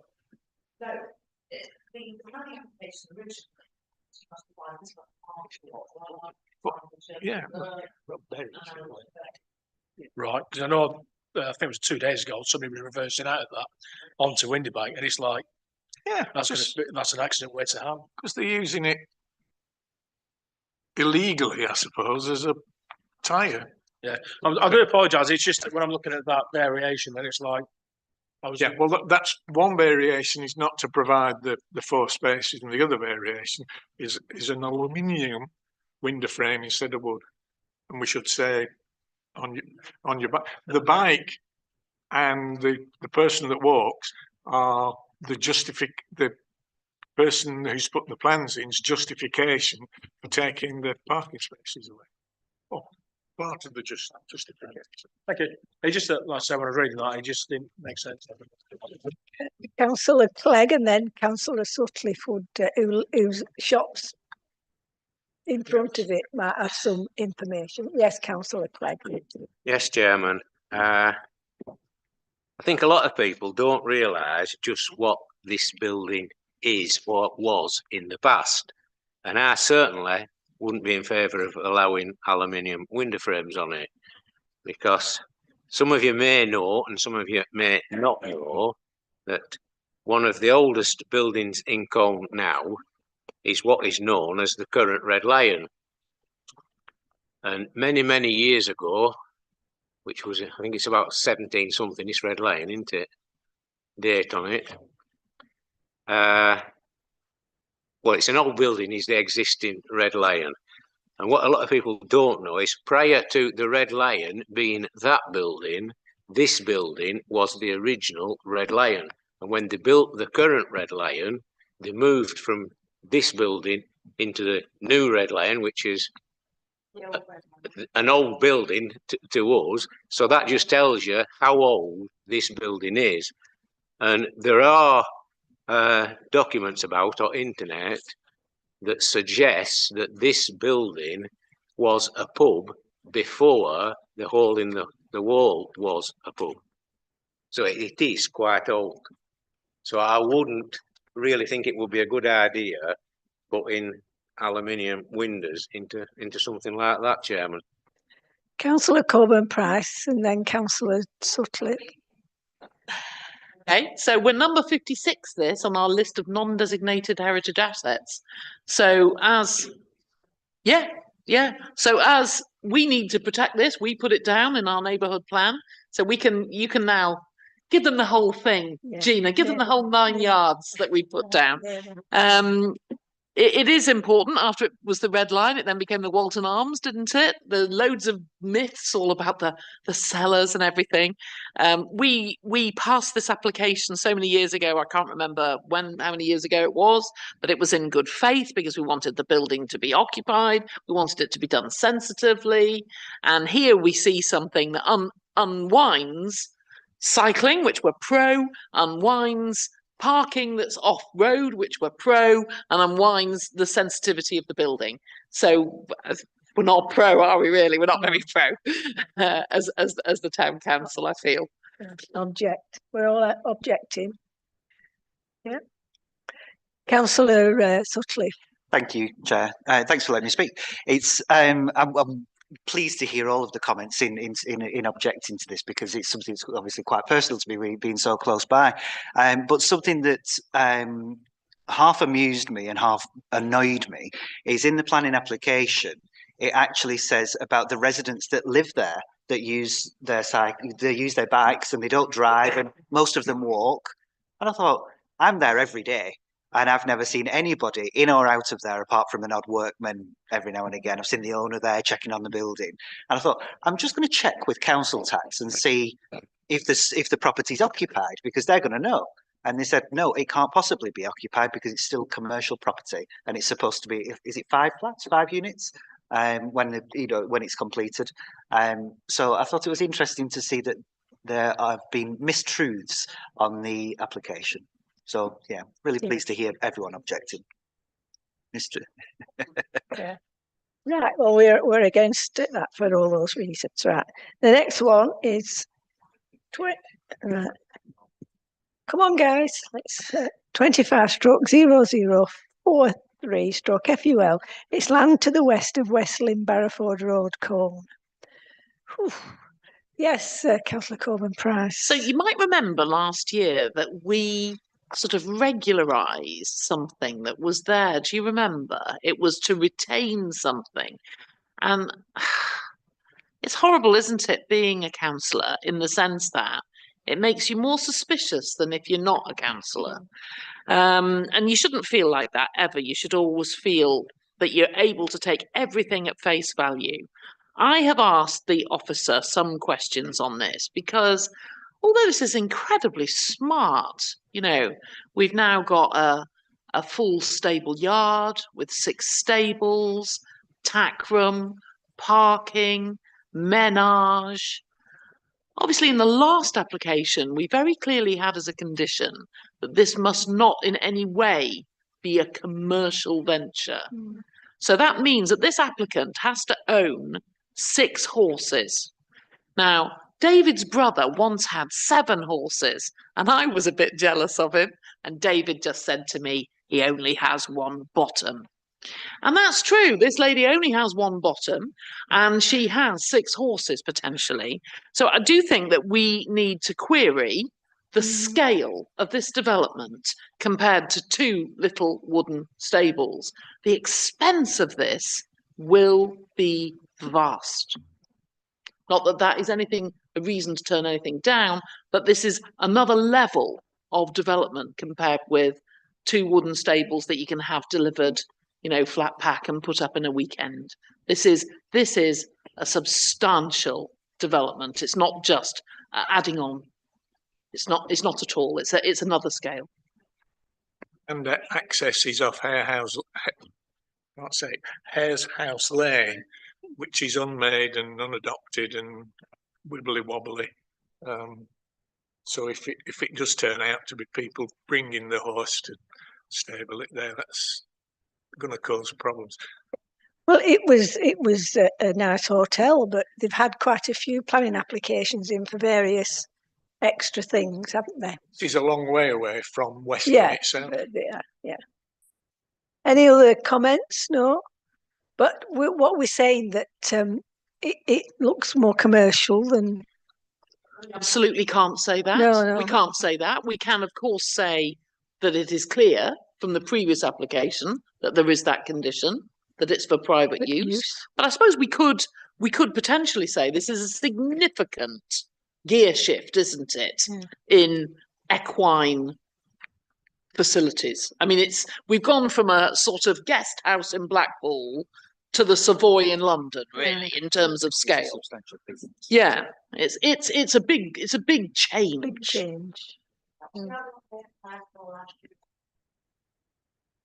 Last year, it was to retain 2 little wooden stables. Yeah. Right. Next one is 25/0080. It's a TPO for some trees at the back of Peel Gardens nursing home that I think the people is on Haverhill Road that it takes a lot of their light off them, doesn't it? The trees, the neighbours are concerned that the trees are dangerous, so this is really welcome. Actually, I've been trying to pester as possible.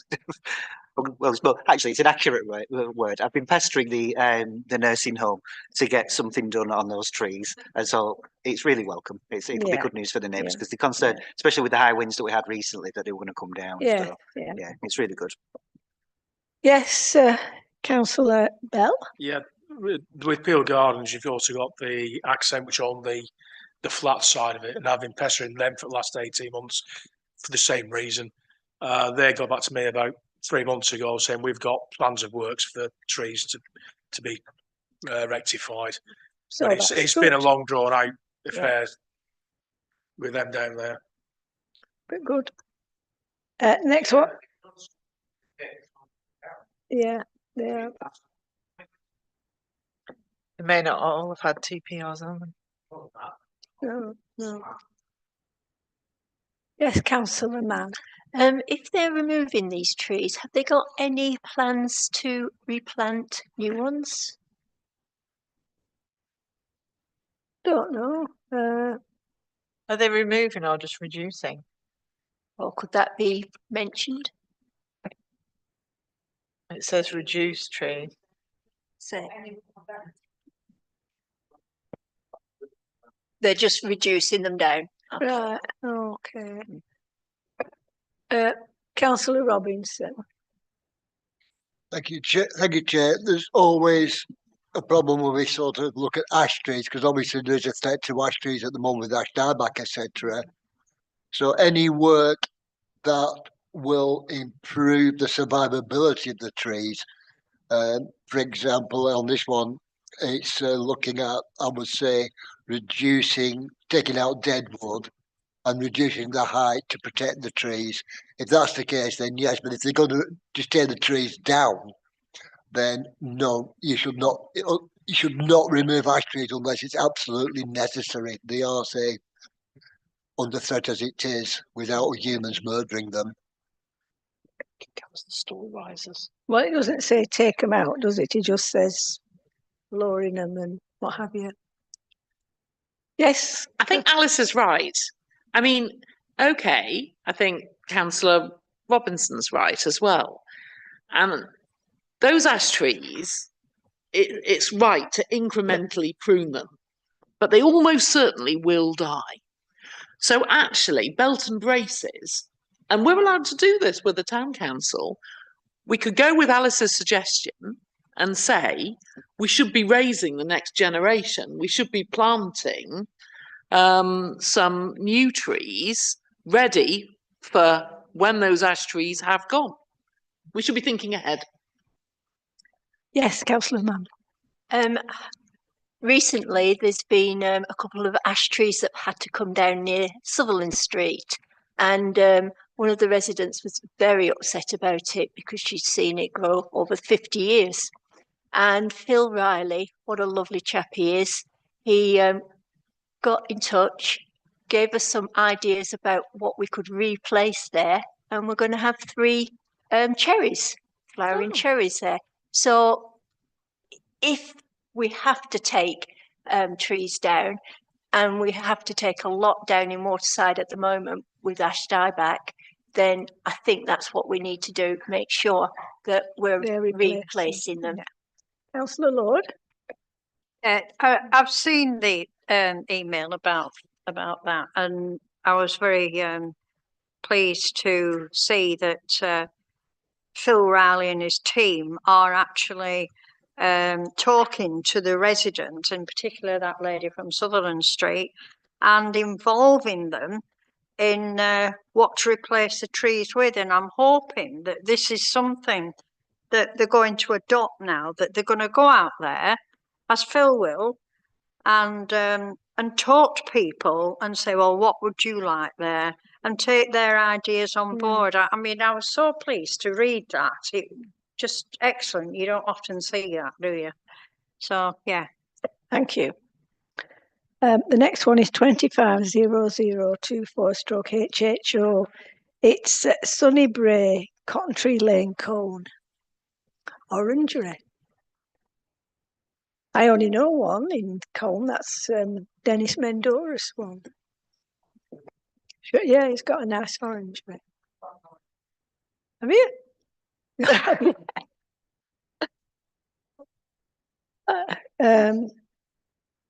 Has anybody looked if it's overlooking anything, or does it look okay? It's retrospective. All right. So we don't know. It's very confusing, isn't it, David? Because this has come before us several times. Yeah. So we've had, and it's been a different, do you remember? It's been a different. It was a different classification, wasn't it? Different type of application. So there's clearly, the officers have to do some maths. I think it's to do with the ratio of the thing compared with the house. But actually, I think it's to regularise a situation that's probably. Yeah, Councillor Clegg. Chairman, this one has been getting battered backwards and forwards for several months now, and I don't think there's a right lot wrong with it. I don't think you're going to get anything a right lot better there, and I know it's there and it shouldn't be, but it keeps getting bounced about from one thing to another, wanting it regularising and all sorts, and then it needs planning permission. I think they should just get on with it, give them permission, and let it stay where it is, because I don't think there's anything really wrong with it. And I think we all know whose it is anyway. And I'd just have it regularised and support it and get it done. And Are we doing no comment then? Right. Yeah. Support it. It shouldn't be there in the statement without permission. Other than that, I don't see anything wrong. If someone were to further on that law, say, I want to do this, you can say, yes, I know. Right, okay. Right, so we'll support it, right. The next one is 25, well, hang on. The next one is 25/0091/FUL. It's 16 Lidget, Skipton Old Road, Colne. It's the full erection of a single story rear extension. Yes, Councillor Coburn-Price. I'm in no way objecting to this, but all the heritage statements and everything didn't mention the Colne neighbourhood plan. So I would like it if Gina, I don't know what number this one is, Gina, I'm sorry, I can't remember, but it's Lidget Cottages, and I just feel that the significance of a non-designated heritage asset should be stated in our response. Right, okay. Is everybody okay with that? The next one is 25/0009/ADV. It's 1 Arcadia, Market Street, Colne. It's an advertisement consent display of 2 non-illuminated fascia signs and 4 sticker vinyl and 1 fascia vinyl to side elevation.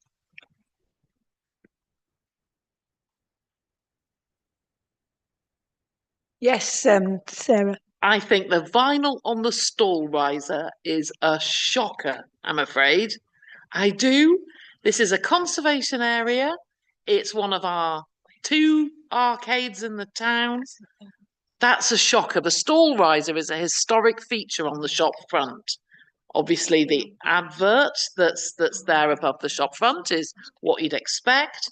And then down the side, they've stuck stickers on the top lights of the glass. I mean, that's up to you whether you like that look or not.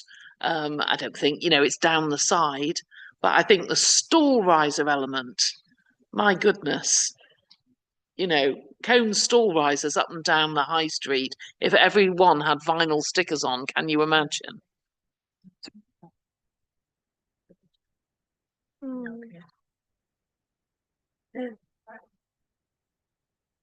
Where exactly is this? Is this what was the sweet shop?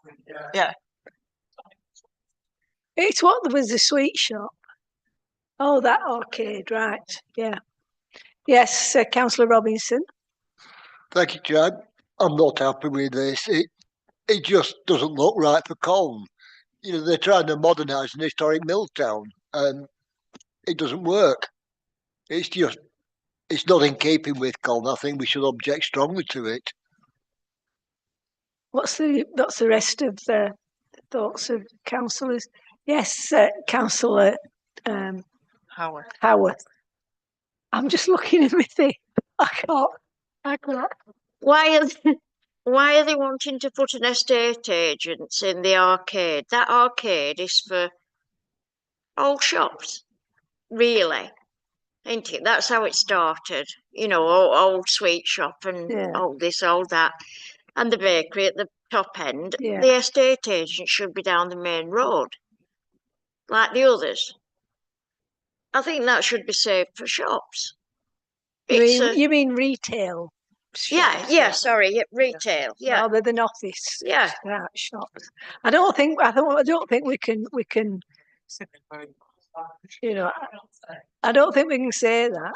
Chair, in the in the good old days, there was a policy of keeping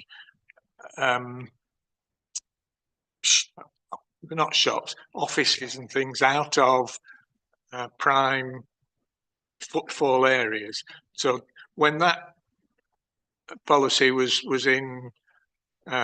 allowed, yeah, we could have said no, this is a busy footfall area. To say the sign's horrible, you've got Oddie's sign 2 doors away. There's this what's it called, cash converters or what have you. If they went to appeal, they'd win. I can see the point about the Riser. the riser one, but the side one and the one above,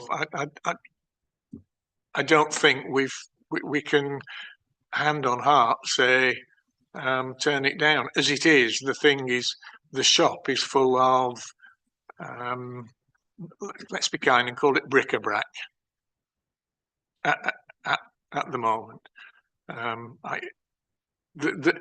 Having seen, I don't think it would be as bright as it's showing on there, because I've seen another version thing of it, and it doesn't show as bright as that.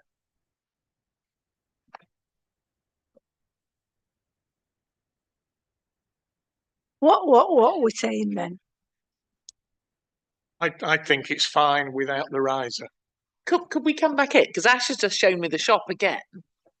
I was just looking on Google Maps, and actually, it's got a really up-to-date picture on there from October. So it's, I mean, I know what it looks like. I can see it often enough. But the layout of the windows, actually, where it covers over, there's a split in that window directly with the split that's on the lower pane there, and so it covers over the split in the window, and it goes over the entablature above. So the it entablature actually- runs across the whole front Yeah. of the arcade. So creating that bit that blocks it off would completely spoil the symmetry of the arcade. Yeah, it changes the view of the architecture of the building. And that's the issue. Rather than playing with what's there, and they could do quite easily across the glass. I have no problem with vinyls. I said to Sarah when I looked at the application, I've not seen any images of this. I've not looked at the application, and I said, why is this an application? Because the vinyls on glass for signage is quite common, and that's exactly what I would do if this was my business. I would put vinyls on the glass and be done with it. That would be enough. It's in a prominent position. It's very obvious as you drive through the town. It seems like a nonsensical, overzealous signage. It looks like somebody who doesn't know the building, who's just taken a plan and gone, what would you do? Stick a sign there, that'll do, with no bearing on what actually the building looks like. I So suspect it just needs revisiting. If you look through all the comments and everything, right, and the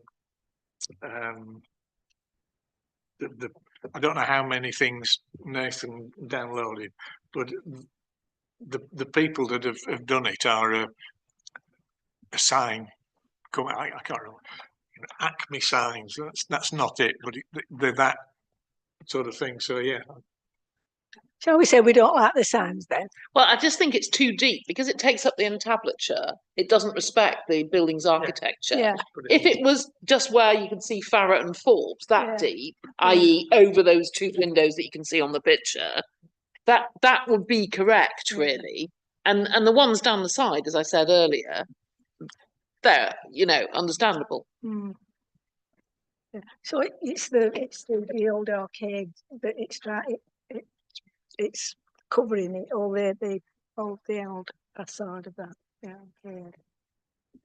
Is that right? We have to mention it is the entablature that runs across the whole building, and then it's taking it up and cutting it off.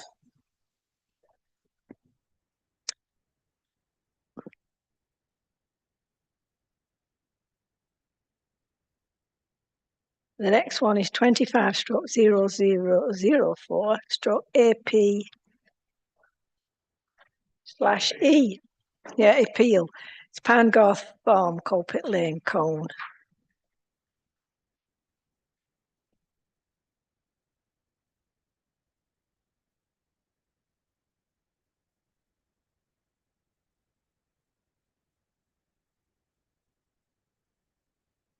We don't, what do we do about this? Anything? I can give you a little bit of backstory on this in that the agents for it actually did work very hard.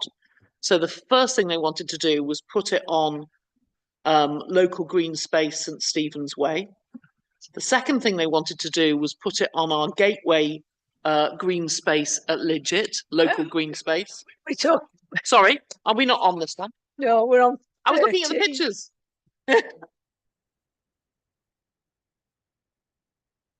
I was looking at Nathan's pictures. Sorry, I mean that's just an appeal. It was the one before Coalpit Lane. It was that one. That Sorry. appeal. Yeah, that was the picture I was looking at. Yeah.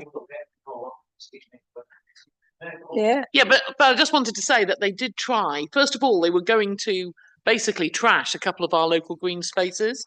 So I think they listened to local councillors. Oh, am I not on that one? You're on Byron Road. We did Byron Road. Yes, yes. Yeah. So, well, that's Byron Road.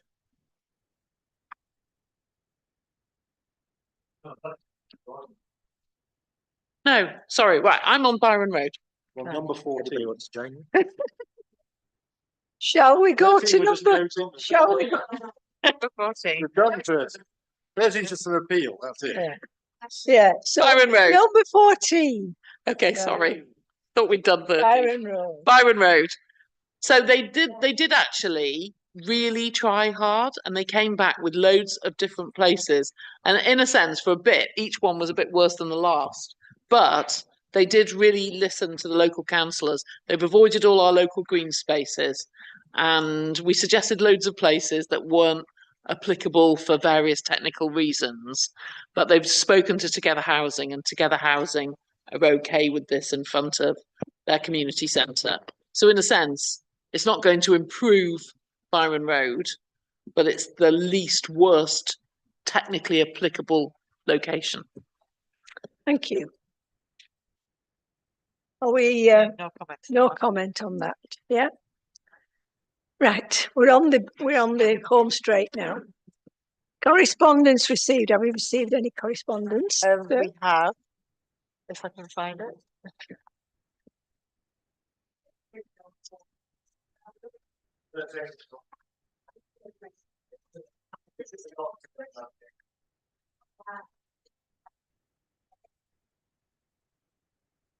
Right, so this is actually a request from Freeman of the Town, Jeff Cranby. He wants to do another tour, but this time from the commercial hotel to the cricket club. And he's proposing a date of the 1st of June, which is actually his birthday. Oh, So obviously then it's the drink in the, and on the way can go in the Legion. Yeah. Yeah. Obviously there will be a slight cost involved with the videographer, etc. But yeah. Are we all in favour? Yeah. People telling yes. At least do it on the morning capital. Because that is very important. Yeah. I'm sure he'd be fine with that. He does actually ask every time he comes in when he can do another one of the time bars. Yeah. It's right. Is I that think Sarah wants to. Sarah? Yeah.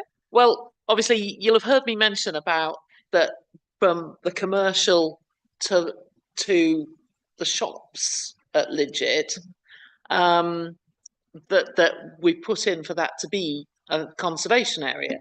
We don't know whether it's going to be a conservation area yet. We hope it will be. It's going to go to the exec, isn't it? Yes. Yes. So we hope Cone area first. cone area and then the exec. So we hope that the exec will make that a conservation area. We're waiting to hear from Neil Watson with the report.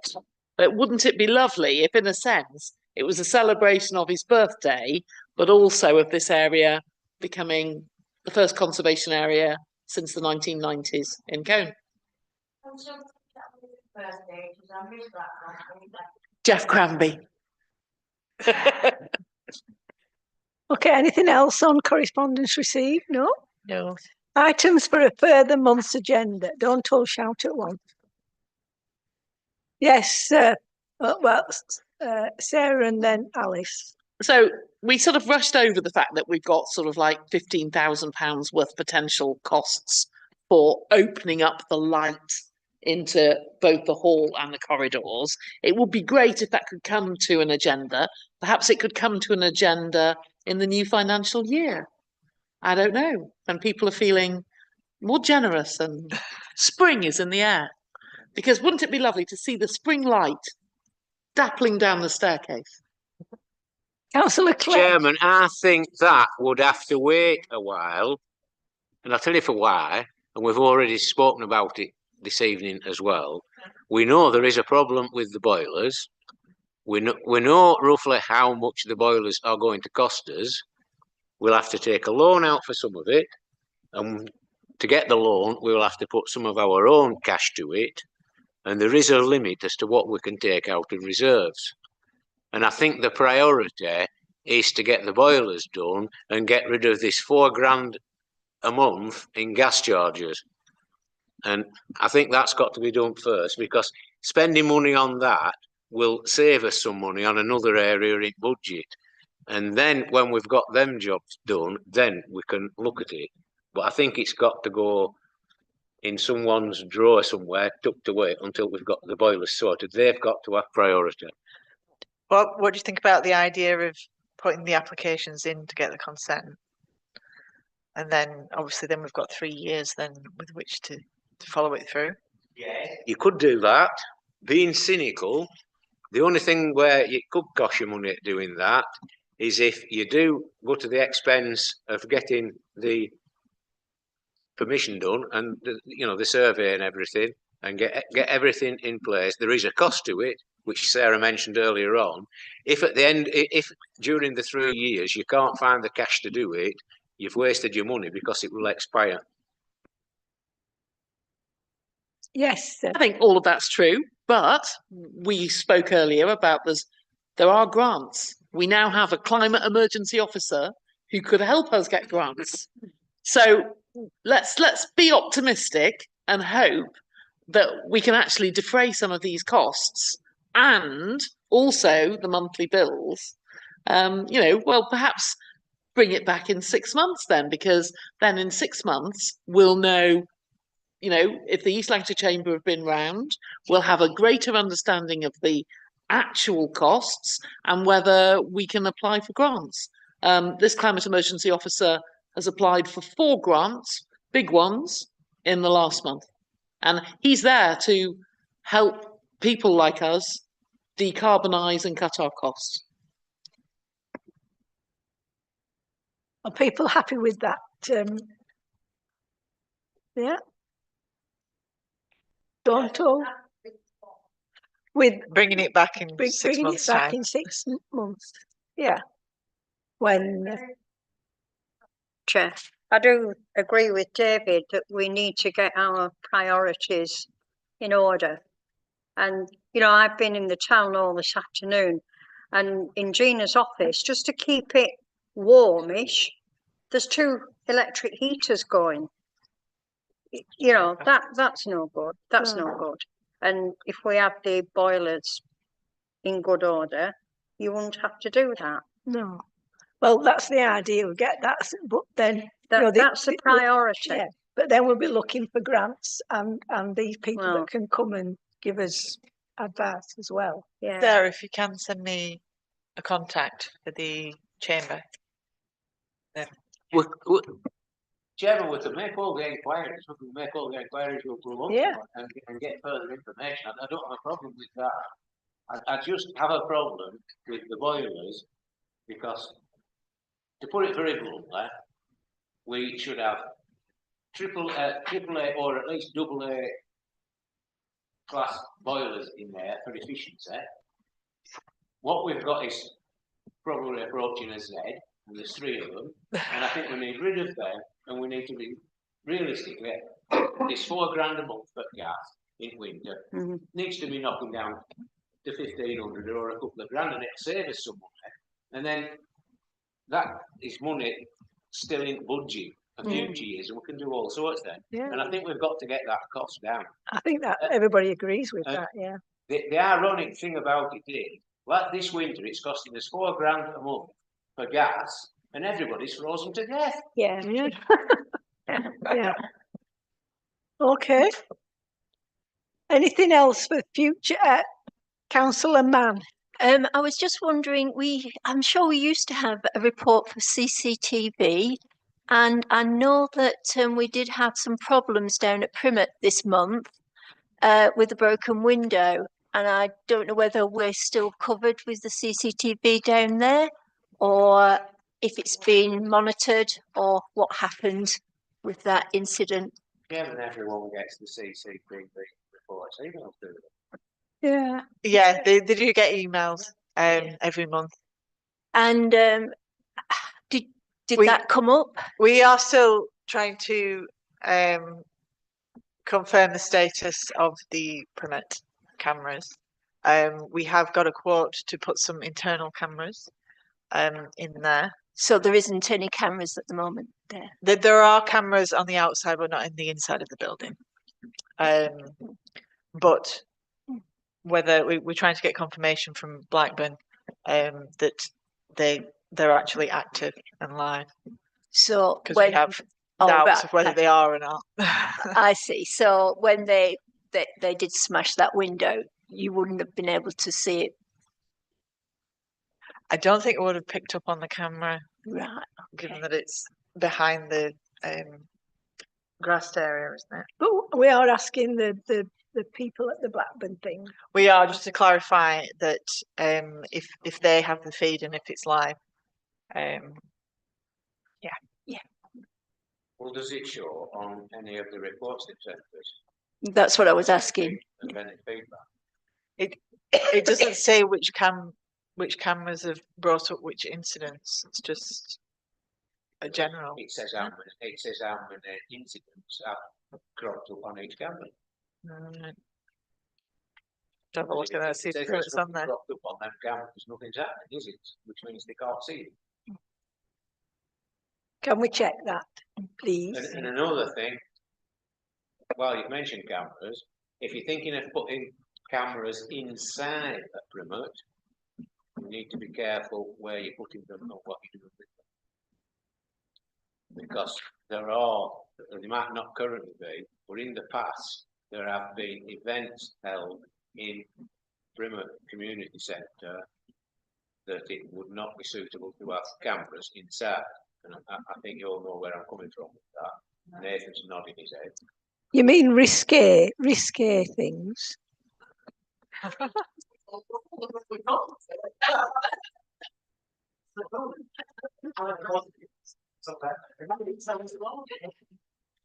Well, Gina must be saying.